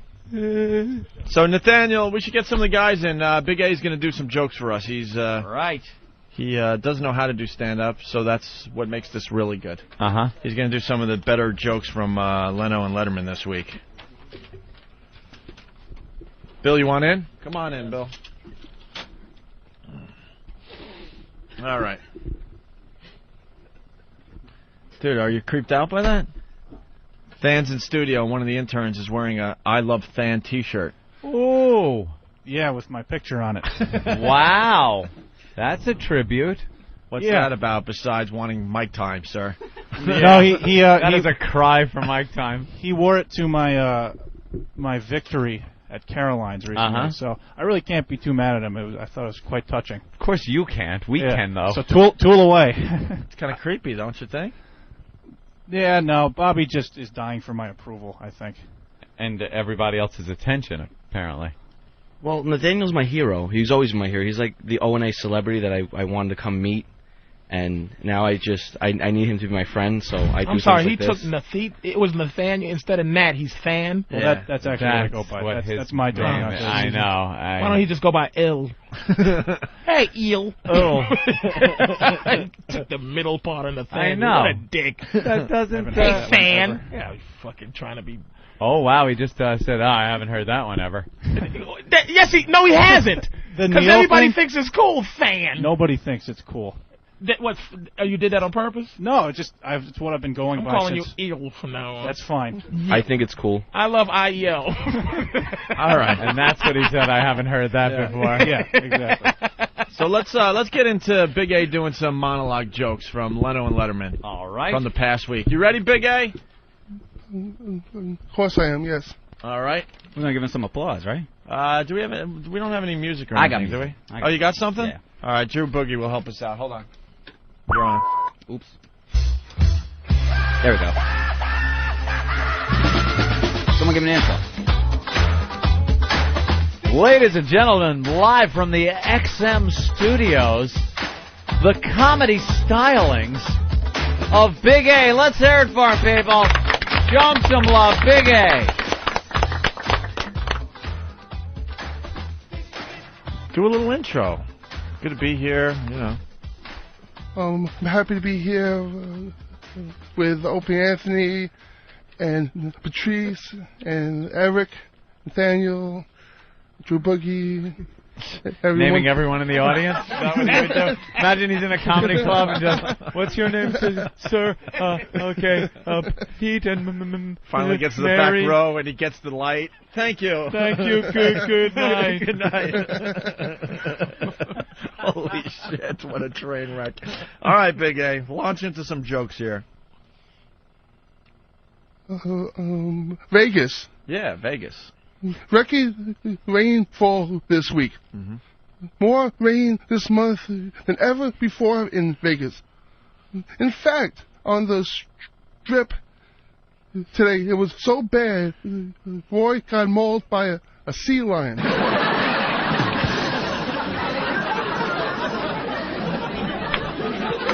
And you know, Supreme Court nominee Harriet Myers, just a strange, fascinating woman. This woman said fastly refuses to talk about herself. Will not talk about herself. And I'm thinking to myself, where the hell do you find a woman like that?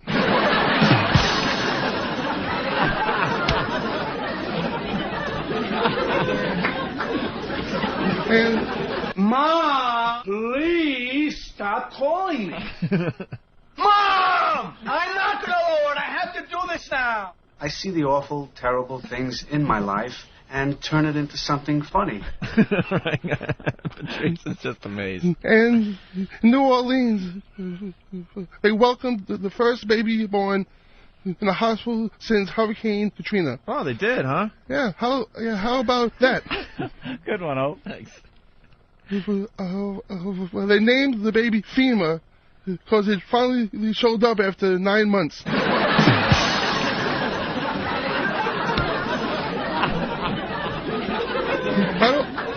I don't know if you folks have been following the new Chinese space program. No, we haven't. Yeah. About a week ago, they launched 2 astronauts up into space. And a couple of days ago, came back. Came back like today, as a matter of fact. Came back like today, and the sheriff will be back tomorrow.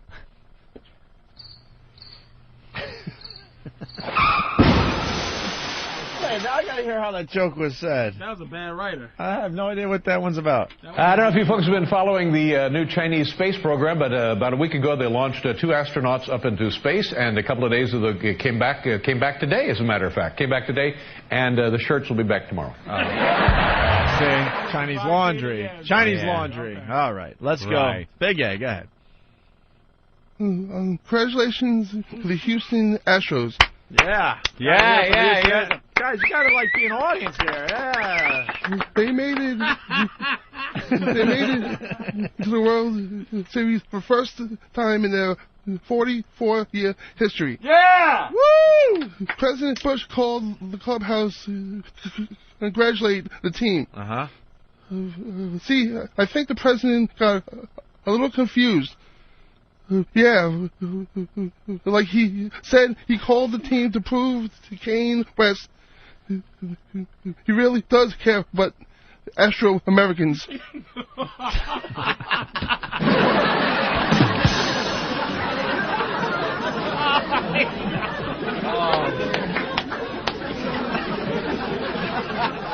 He stinks, and I don't like him. All right. The owner of the Minnesota Vikings has publicly apologized for members of the team having sex on a party boat on Lake Minnetonka. Pretty wild, too. They said more people went down on this boat than the Titanic.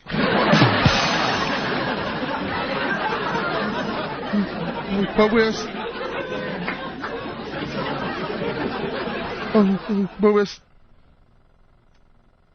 still waiting. Okay. It's another ST word. It's the ST word, Patrice. Stop breathing. I saw you stop breathing. It's the ST words that just freeze him up. All right, sorry. They freeze him up. We really interrupted his timing, so you really should start over. Start over. Hey, look. Hey, look, man, I'm trying to make it better. I'm trying to help this guy out. What you mean I have to leave, motherfucker?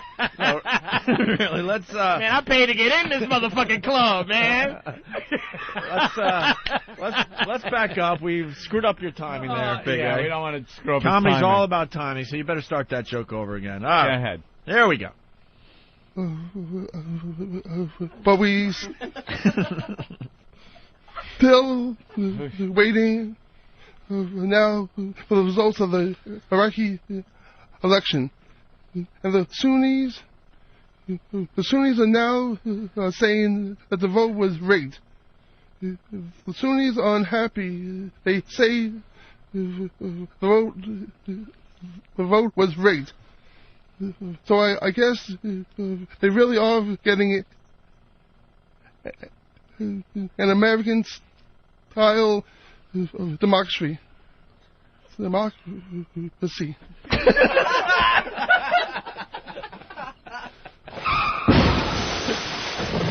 Wow. Some of these jokes, like even a professional joke person can't even.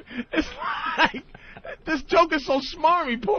Poor Big A has to read that crap. Nobody even says democracy in a joke. And this poor guy. Democracy. Stop. Democracy. Democracy. All right. Oh God, no. Okay. Wow. All right. Just a couple more here. 2 or 3. Let's go, Big A. The big finish. Let's go. Get the energy up, the rhythm. Come on. Here we go. Boy, this is exciting. Yeah.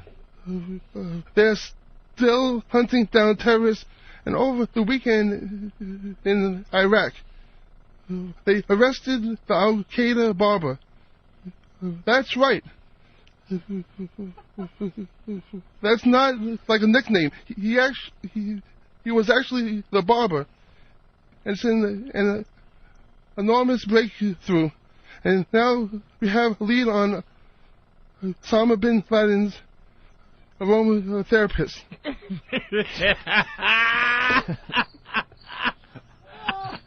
Now we have a lead on Osama bin Laden's aromatherapist. What the fuck? And this poor thing. Oh, what's an aromatherapist, Big A? Yeah. He has no idea. It has something to do with good smells. All right. Good God, oh Mother Jesus. Patrice is never coming back. This has been a rough ride today, hasn't it? Man, a lot of potholes. All right, let's go, Big A. 2 more. As you know, President Bush has declared war on the bird flu. Yeah, this is a big thing there, right? Yes. But see, I don't think President Bush learns from his mistakes. Why is that? Like today, he made a big speech at a bird sanctuary in front of a banner that said, "Mission accomplished." Whoa. That's edgy. Whoa. All right, and finally. Uh-oh. Nathaniel, is this a coincidence or are you just smart? All right, he's just smart. Yeah. Oh, my goodness. This one. Oh, stop. Always got to end on and up, no, right, Nathan? Wow. All right. I don't know what the hell to call him Give this anymore. a spin. All right, let's go, Big A. No talking through this one. All right, shh. Saddam Hussein's trial started yesterday. Wait. What? Yeah, you got to start over. Yeah, that's Saddam. Saddam Hussein's trial started yesterday. You folks aware of that? Saddam Hussein is ending trial. Well, in court, he's stubbornly insisted that he is still the president. He was defiant. he said I am still the president. You know, little like Bush.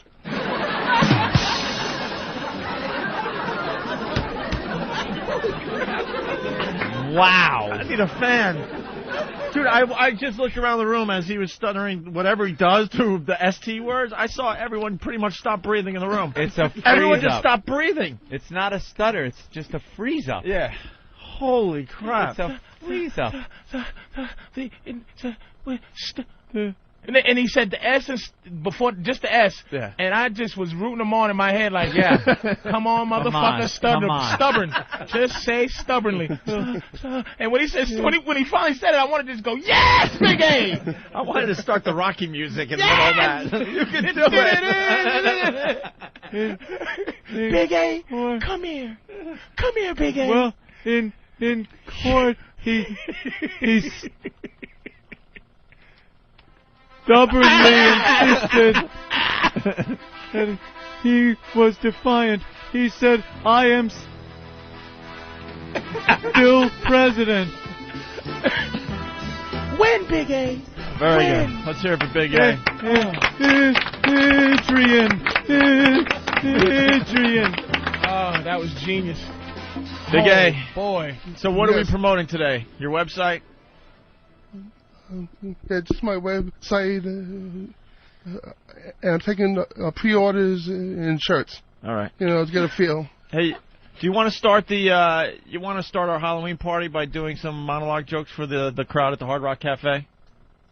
Okay. Warm up the crowd. Can we do that while we're on break? Try to get some current jokes for him from monologues. You could use Conan, use everybody. Jon Stewart, just get the best jokes, and he'll open up the show Halloween night at the Hard Rock Cafe. Oh yeah. People just screaming at him. Oh yeah. Ah, you fucking idiot! All of a sudden he'll just walk out on stage and he'll do his monologue, and then the show will begin officially. How's that sound?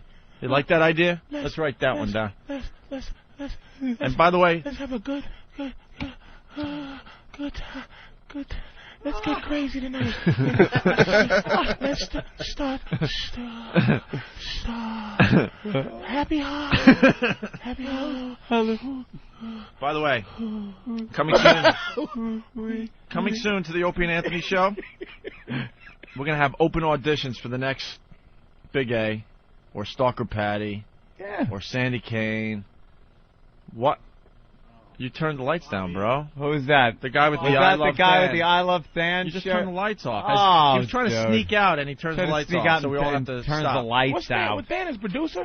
What? Is Nathaniel a producer? Or Yeah, oh yeah. He's a producer? Yeah, he's big guy on campus. campus. We got a great now. staff behind us. All right. Yeah. And he does stand-up. He's doing real well. Is he really? Yeah, he's doing very well. So we're going to do open auditions on the Opie and Anthony show in the very near future. When we get back from break, we'll promote it for a week or two. Open audition, you come down to the station at 7 in the morning if you think you got something for this show. Whatever that is. Whatever. You know the characters, like Pat from Menaki, Big A, Stalker Patty. Something you think would be liked by the audience. Right. I think a little off. Little off, definitely. Mm-hmm. All Can right. somebody say what they think? Is there anybody out there that what they think is wrong with as a term for what what's he doing? I don't know. Have you ever been to something there, Big A speech therapist? Or? Well, as a kid, I have been, and during high school, I went to a speech therapist. What'd they tell you? Wow. I hope she got fired. What'd she tell you? Told him to slow down, and he still went. He used to go, hey, stubbornly. Now he goes.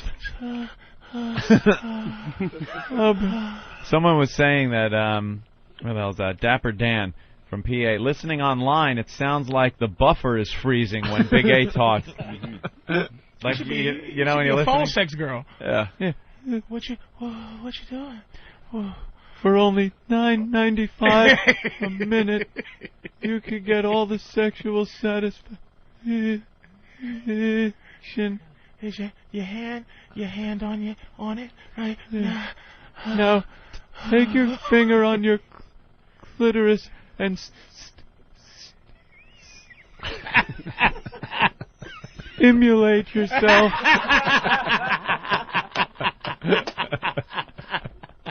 Like $1,000 phone call. It cost me $1,000. Yeah. Now, do you own some type of sexual device? Okay. Lube it up and stick it in your pussy.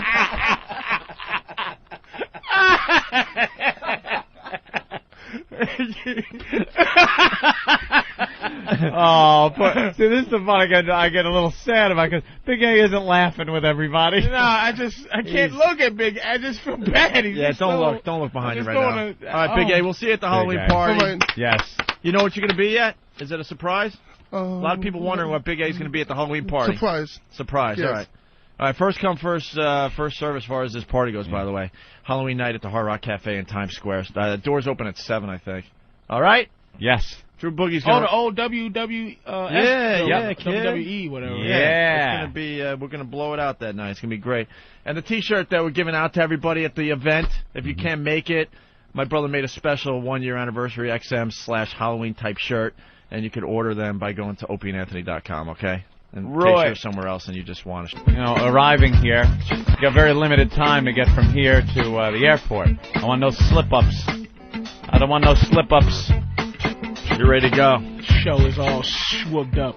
It's I like that. We got a lot of schwoog going on today, man. That shit almost like, I like that better than, we might have to adopt that as a positive thing, man. Yeah. Yo, schwooged it up, dog. Yeah. We're gonna. Here, schwooging up shit. Is Schwooged up with the white boy who tried to pass, KC? No. This is KC. In the Sunshine Band. KC was like, it didn't get black and white till like maybe 80s is when that started getting bad. He was dancing to KC in the Sunshine Band, man. Well, before we get out of here, we got a couple things to do, definitely. First of all, we got to make sure everyone checks out Jimmy Norton's HBO special tonight at midnight on HBO, of course. PatriceO'Neal.com, Drew Boogie in studio. Oh, I'm going to be at a comic strip this Saturday, tomorrow. Where's that? That's on 82nd and 2nd in the city. Oh, okay. Oh, yeah, I've been there. It's a good club. Yeah, I haven't been there in a long time. Upper East Side. Upper East Side Comedy Club. Didn't like Seinfeld start there or something? Yeah, Chris Rock, Seinfeld. Doesn't he have like Eddie an old? Murphy started there. He has an old Seinfeld contract in a frame or something. Yeah, he got a lot of old school star stuff. Paul Reiser, like paying Seinfeld like I don't know $20 to perform one night or something. Back in the day, yeah. He's got the contract or a signed check. I don't know. He has something. I remember seeing. Down there anyway. I remember seeing something back in the day. All right, we can't get out of here without talking about this guy that's on the cover of the Daily News. The story. Meet the man who spent $241,000 in one night at Scores. Impossible. Of course, a strip club here in New York City. They're calling him the Lap Dunce. Lap Dunce. I get it.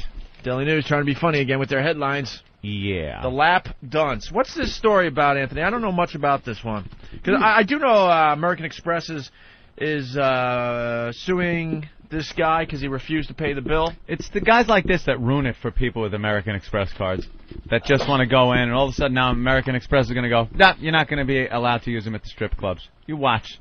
But I don't have an American Express. You don't have one? It's because you got to pay it. You have to pay it all. Yeah. At the end of the month, right? Pay so the it's whole usually thing. for people with businesses, right? Or white people. Or white people. White people. Jesus. What's wrong with paying your fucking bill? Card. It's not the wrong paying your fucking bill. It's just that P. Diddy's at got the end one? of the month. Well, P. Diddy's P. Diddy. Yeah, I know. You know what I'm saying? You hear about the American Express black card though? You got to spend like a $250,000. $250,000. Is it a month? Or something like that. You got to maintain it like a $250,000 a month. Yeah, I heard it's a ridiculous amount. And you can't just get one. No, they have to invite you. Yeah. It's not, you can't apply for it or anything. They say, would you like to have a black card? Trust and they give me, it to you. I know. Oh. I keep telling them to stop calling. Oh my God! Shut up! I'm trying to watch The Apprentice. Why do people get into these Scores girls, man? They just doesn't do it. I don't find them sexy. Nope. I find them to Thank you. be what stripping is. It's like that's why I tell you about Brazil, why I love Brazil so much is just because they give you the fantasy. You already know you're paying money, but these girls are. Look at these two girls. The pictures of the girls, they look so. Give me your money. There's nothing hot about either of these chicks. Either two, in they the just paper. look like nothing at all. They just look like just slutty bitches taking your money. There's Old no banged imagination up to this. stripper whores. Yeah, man. Yeah, that are going to take a huge amount of your money. A lap dance. You know what they got to Lap do? The dance. doctors out there, they got to figure out the breast implant. I'm sorry, they still don't have it figured out. Well, you know, most of these girls, I mean, we've had a lot of them march through the studios over the years, and they look great in a sweater or something, and then you know they strip for us, and all of a sudden they got cockeyed nipples, look like and, goldfish eyes, right? all sorts of shit's going on, and then it looks like they're bursting, they're ready to pop at any second. There's no movement. I hate. Now, I know a girl with implants. I know a girl with every implants. once in a while, that one are fantastic. Well, I was going to say that Really? every once in a while we'll have a girl come through the studio. And we'll swear that she's natural, and she'll admit, no, it's under the muscles, the key. And I Jimmy guess. feels them. You know what makes a good pair? It has to be some damage to them where they lose the titty meat, like the. Well, the problem is a lot of these girls they have a baby. Well, the problem is that a lot of these girls have little A's, and they don't have a body that was made for D's, but they still go D's. And I'm sure the doctor's like, look, no, this is not good. If they go got full droopy B's. A's, if droopy ones like the because then you got some skin. then you can just fill it in. You got some you skin fill to in work the with. meat, Yep. and that's it. But other than that, to stretch it out, look at this girl's breast. And it's shiny. Look like makeup's on it. They're all stretched out where it looks like, if you run your thumbnail across it, the whole thing's going to split open. It just looks terrible, like man. all big and But if the other one, the Chinese one has red, the one in the red, if she has fake ones, they're pretty good because they still have a droop to them. Sort of. No, they look like they're real, actually. Whores, disgusting whores. Just look horrible, right? On what? Some lap dances where they don't let you touch them. Not a big fan of the naked. Not a big fan of the lap dance or the breast implant. And as soon as the song is over, they go, "Thanks, bye." It's like who gets off on that, dude? We've said that many times on the show. I don't get off on that. All right, so this guy spent $241,000. He's a CEO from St. Louis. Right. St. Lou. He bought. And, what does he work for? Let's see. He's a big spender. Robert McCormick, 38 years old, married, father of three, heads an international computer networking company called Savvis Communications.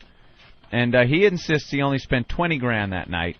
And of course, the tab that they're saying is $241,000. Here's some of the items up for bid. Here's some of the items that he allegedly bought and was supposed to have paid for. 65 private rooms at $1,000 each. Of course, you can figure that out. Did he bring a lot of guys to the club? That's what I'm thinking. They closed some kind of big deal, and he brought some people with him. Yeah, this can't just be one guy. I need $65,000 rooms. So 65 G's there. 2,576 lap dances at $20 a pop. This was in one night? One night is $51,520. That the math, 2,500 lap dances. The math doesn't work out. The math. How many girls are there? Have you been to Scores? It's no way they have 65 rooms. It's like what are they talking about? Did they do private one room, rooms like one room all night for 65? Ben, you know anything about this one? Yes. Oh, Ben knows a little bit. There's been several cases about this. There was a case about this that Scores is padding this stuff a few months ago, and I actually have a friend that has an Amex expense account, and it was like $3,000 more on his bill. So this isn't the first time Scores has been accused of doing this stuff. Well, they probably saw a sucker coming and said, "Let's." Yeah, look at the guy. Instead, wait. McCormick could have bought 5 lap dances at $20 a pop. Oh, for each of his 2,000 employees. It wasn't 2,000 people down there, though. How many people? I want to know how many people he had with him. I understand That's very important. Even if he had 50 guys there, that's 50 lap dances a person. Yeah. Right? Did I do the 50. math right? What? 3 what? 3 what? If you have 50 guys there. 3 what? 50 guys get 3 dances? No. You get What are one you dance. talking You about? get one song. You get one song a No, a you dance. tell us. What are you feeding it to me? He's telling me 3, so I said 3. So 50 guys get 3 lap dances, and it's 25. All right, Derek's pissed off now. $51,000. 3 guys. What about 3 guys? That's what I'm hearing. He only had 3 guys. He only had 3 guys with him? Oh, they stole from the guy, man. That's impossible. Yeah, No, this way. is impossible because then look at this: 850 bottles of water at $9 a pop He paid $7,650 for water. Do you think 850 people go in there, even during the day? But he's saying there was only 3 guys there. 850 bottles of water, 750 shots at $17.50 a pop. I've been that thirsty and horny before. With 3 of your friends. 3 of your friends had 350 martinis. They had over 100 martinis each at $22 a pop for a martini. And if that wasn't good enough... 30 bottles of champagne, because they each need 10 bottles of champagne. Yeah, because they're not drunk enough yet. And they each had almost 1,000 lap dances apiece. McCormick, 40, wound up at Scores the night of October 22nd with 3 business acquaintances and handed over his charge card. 3 business acquaintances. Well, then they're fucking him.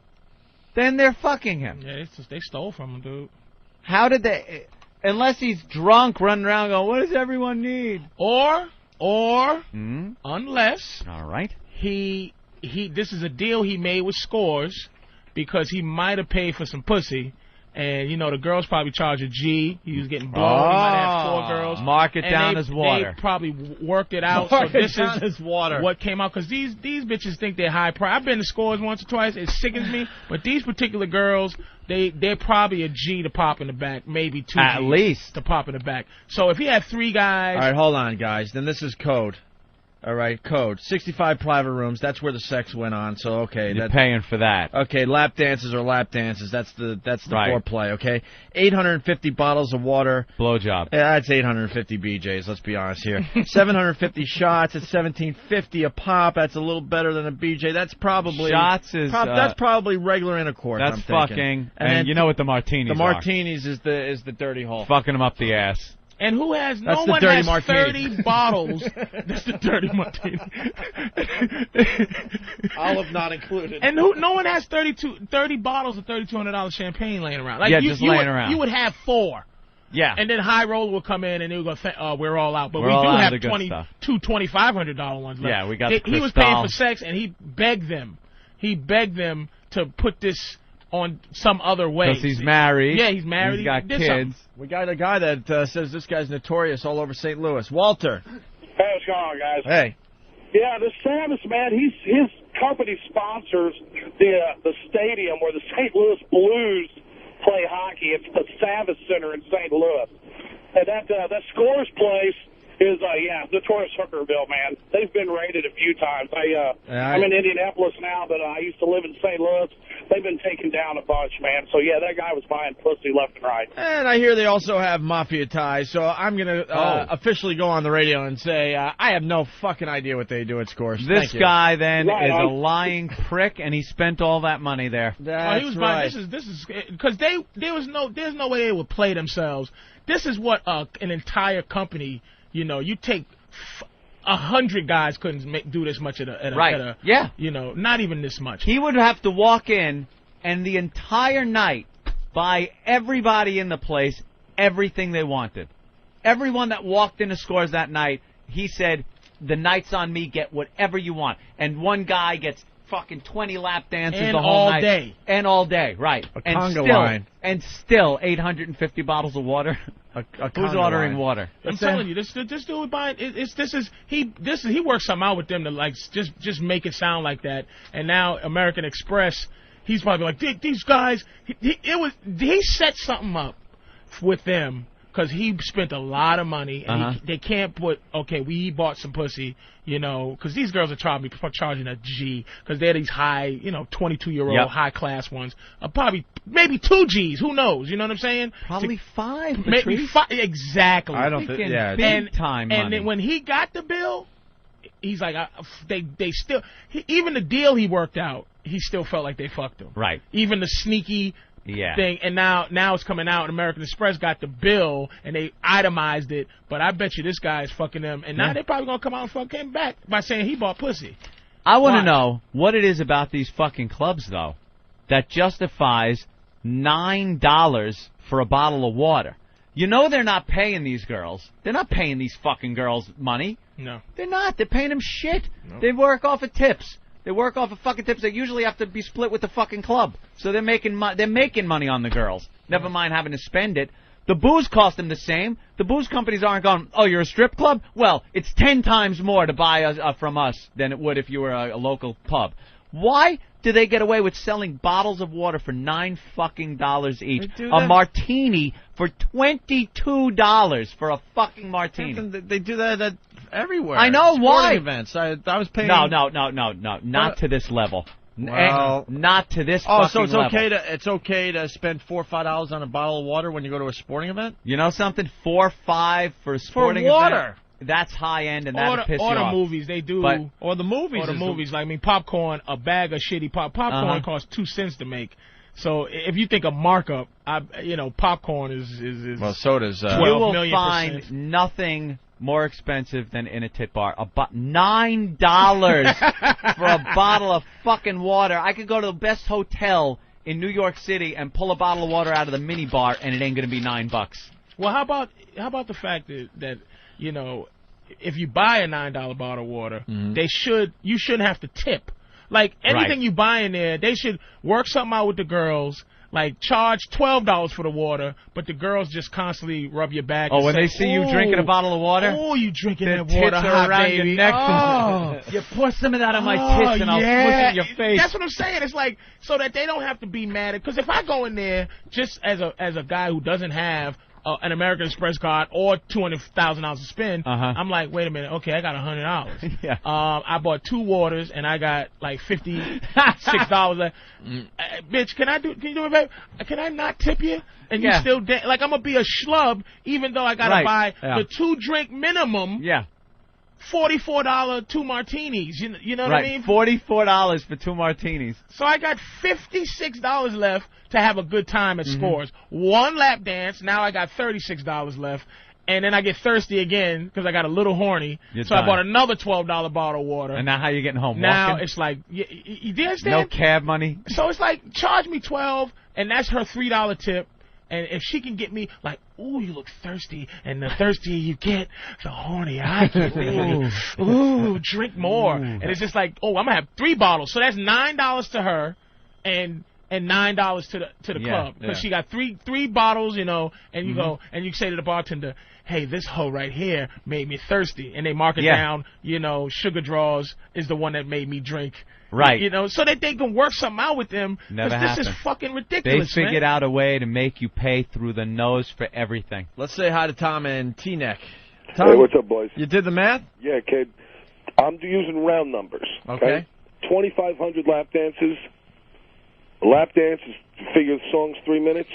4 guys. It would take 31.25 hours. Dude, that's if it's going constantly like tag team. That's not even taking a piss break, nothing. That is all right. You in, go. And then after a while you go, hold up, bitch, my lap hurts. Yeah, they're probably my playing, lap is burning. They're probably playing 3 songs at a time just to get the tally up.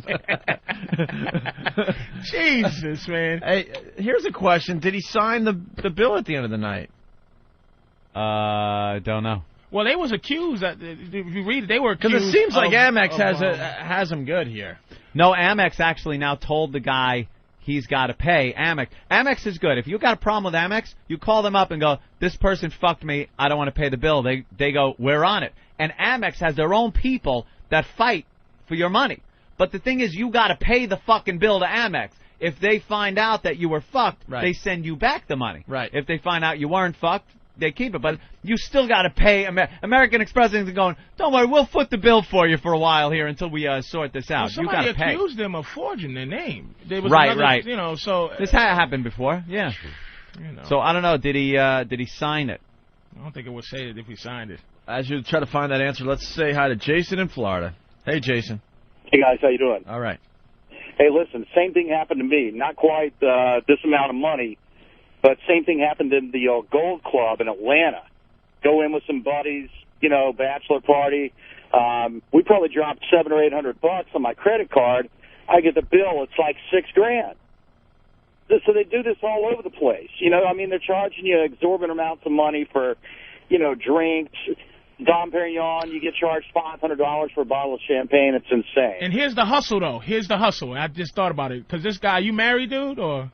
Well, I am now. Yeah. Hey, the Gold Club is where Ewing got blown, by the way. Thank you, Yeah, Ben, exactly. from the other room. Oh. I was wondering that. That's the hustle. You know what they might be doing too? They might be catching guys where they got something to lose. These married businessmen, they see a ring on their finger, right. and they go, well, we're going to take a couple of extra. What is he going to say? Yep. He's not going to yell about it because he's in a strip club. He's not supposed to be. You know what I mean? This isn't looking good for him. Hold on, sir. This isn't looking good for him. Because he was spending so much money, the club had McCormick sign repeated waivers, identified with his own fingerprint. So he was signing it and fingerprinting these waivers, swearing he was not intoxicated and was willing to be held responsible for the charges. And the owner said he actually kept American Express aware hour by hour of what the guy was spending. There you go. He's so just a Amex dummy. was being informed every hour what this guy was spending. But and he on not only this, signed what but did he do? fingerprinted. Lap dunce. Lap dunce. I don't know. This guy, it just sounds like some guy who spent well beyond his means. The guy just said it's going to take 32 hours to do this, just to do one part of that, not even the whole list. Right. How many hours would it take for him to drink? Well, I think 350 you're onto martinis? something with the just making it look like it was something else. So Right. you know, Maybe 3 girls at a time on a lap dance. You never see those guys? Hey, I want 3 girls. I want the music. I want all 3. And then drinking the fucking $22 martini. Probably like hanging out in an area where maybe there's a couple other people that he deems cool. It's like, hey, buddy, you want to dance? Hey, get this guy over here. He starts drinking. It's like throwing the darts on the boardwalk. You're just Yeah. throwing darts. You're thinking nothing about it, and then all of a sudden they hand you the bill and say that'll be. You find out how much if there's a high class stripper out there who sold some on the side. How much would a high class stripper sell a little bit of side coochie in the champagne room? Right. Like high class scores type of bitch. What did they buy for 5 G's? Because the Bunny Ranch costs a G. Yeah. You know, if you go to the Bunny Ranch, it's a G to fuck And that's around in legit. I think this guy, a little sex was being bought. 40 had to it covered up with the 15,000 water. just for 3 girls. If it's 5,000 a pop. Yeah. All right. And finally, the unknown Oregon lottery winner. Oh yeah. Guy from Oregon. Do we know who he is yet? He won $340 million. Yeah, right? they showed him. Oh, they did. He's just some guy. Is this audio? An average Joe. Yeah. Oh, I thought they still didn't know who he. Well, let's go to the tape here. In quiet Jacksonville, Oregon today, the talk of the town has been who? Who in this old gold rush town struck it rich big time? Thanks for playing America's biggest jackpot game. The buzz, everybody comes in, is it you? But we haven't heard anything yet. All state lottery officials will say is that monster $340 million ticket was purchased here in Jacksonville, either at Ray's Food Place, the local grocer, where it is not business as usual, or just down the road at the local watering hole. If the winner is out there, flip that ticket over, sign the back of it, make sure your name's on there. Good morning, the Oregon Lottery. This is Vanita. At Oregon's lottery headquarters, their switchboards lit up as thousands of millionaire hopefuls double-check their digits. Double-checking. Double-check their digits. I never even come close. I know there's people that come. Actually, some former politician, a senator or something, won second prize. He won something like $800,000. This guy's rich. He's a millionaire. New so he's Hampshire, giving is it that to the guy? charity. Yeah. I think he won like $800,000. 4 tickets purchased in the state matched the first 5 numbers drawn, providing runner-ups with a more than $850,000 payday. Michael King and Jessica Warner have a date for the altar. Well, we would have got married sooner or later. We would have figured out a way, but this just adds to it. I mean, you can just have the wedding you always dreamed of. And listen to this. U.S. Senator Judd Gregg of New Hampshire, already married and worth millions in stocks, collected his runner-up check. The chairman of the Senate Budget Committee received a major windfall. To be exact, $853,492. Have you told your wife? I have, and she's already told me, don't spend it, I've got plans. But all eyes are still here in Salem, Oregon, where officials will be waiting with a big, fat $340 million paycheck. And Matt and Katie, a very special parking spot for the winners. So, guys, time to come clean. Oh, that's That is unbelievable. And then you take the cash, so, you know. The lump sum? You just get a little over half. No, cash. see, that's the problem with those things. What? They pay every year for like a long time. You could take the lump sum. You could just take. You take a lump sum. They give it all at once, but they take all the taxes out. I thought if you did that, it was a lesser amount. You could get the $340 million over the next 20 years. Yeah, there is or you could it is a lesser amount. There is a penalty involved there, but and that's you what have I mean. to pay the taxes, but it's worth doing. Oh yeah, get the money now. Fucking thing. Yeah, wait 20 years. Oh God. But that is and ridiculous. The reason people do it is because you can't will your rest of your if you get the yearly thing. Right. You die, you can't go. Hey, my non-transferable. My yeah. The $110 million is what Travis held up. The guy will get cash. Here we go. Running out of show. Getting a lot of requests for Christy, the apprentice. We isolated the. Oh yeah, I want to hear that. You want to hear it again? Yeah. Before we get out of here. Yeah. We can thank Patrice O'Neal for stopping stopping by. Thanks, fellas, for having me. You're going to be at Comic Strip. Yeah, tomorrow night. And you'll be back on the show soon. Always a pleasure. Jimmy Norton on HBO tonight at midnight, his big half-hour comedy special. Drew Boogie in the house. I want to thank Drew for stopping in. Always a lot of fun. Have a good vacation. Yeah, we're going to be on vacation. We'll be back the Monday before the Halloween party to get everyone pumped for that, okay? Paisano of Mulberry Street, Anthony, as I cue this thing up. If you're making your weekend plans right now, don't forget about Paisano of Mulberry Street in the heart of Little Italy. Hey, it's a great Italian restaurant, huh? Make them do the pizza. It's so wonderful. You get a huge portions. Joey feeds us all the time. Paisano, it's the classic candlelit restaurant. Perfect if you got that late-night date. You want a romantic meal. Every single pasta on the menu. Only now under $10.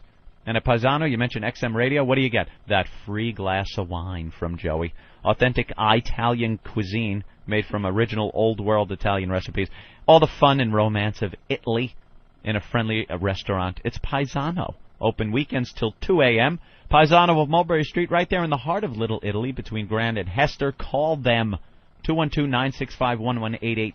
212-965-1188 for Paisano of Mulberry Street. All right, Anthony, we got to set this up. So we had the loser from The Apprentice on the show. We found out that she had a kid at 16 years old or got pregnant at 16 years old, and the interview was kind of boring. So I popped in and played Mr. Asshole today, and it got very, very, very uncomfortable.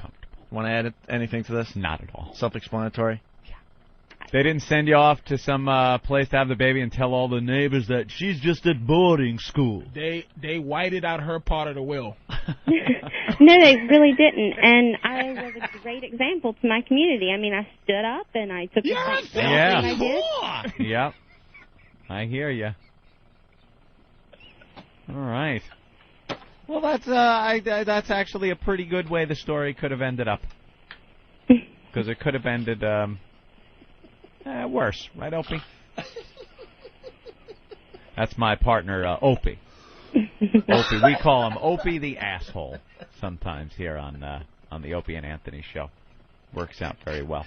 So so you're buying things, that's good. Real estate, a restaurant. Mm-hmm. I'm also going to be working with a company called Go Smile. Yeah, what is that? It is a smile beauty company. Mm-hmm. You can go to GoSmile.com. Okay. And what do they do? And it's a teeth whitening system. Oh, that's good. People like that. That's kind of taken off these days. Well, see, you sound like you're doing pretty good even without making it through to the end of The Apprentice. I am. I'm doing well. Yeah, it would have been nice to make it through, though, but you going to watch the show? Do you think you know who's going to win? I have the people in my mind that I would like to see win it. Yeah. Mm-hmm. I wouldn't watch. I'd be so dejected and pissed. No, I'm going to continue to watch. I have a lot of great friends on there. All right. Here's Donald Trump with his famous catchphrase. All right, let's hear what he said. The red button. Oh, okay, this one. Body rock! Program complete.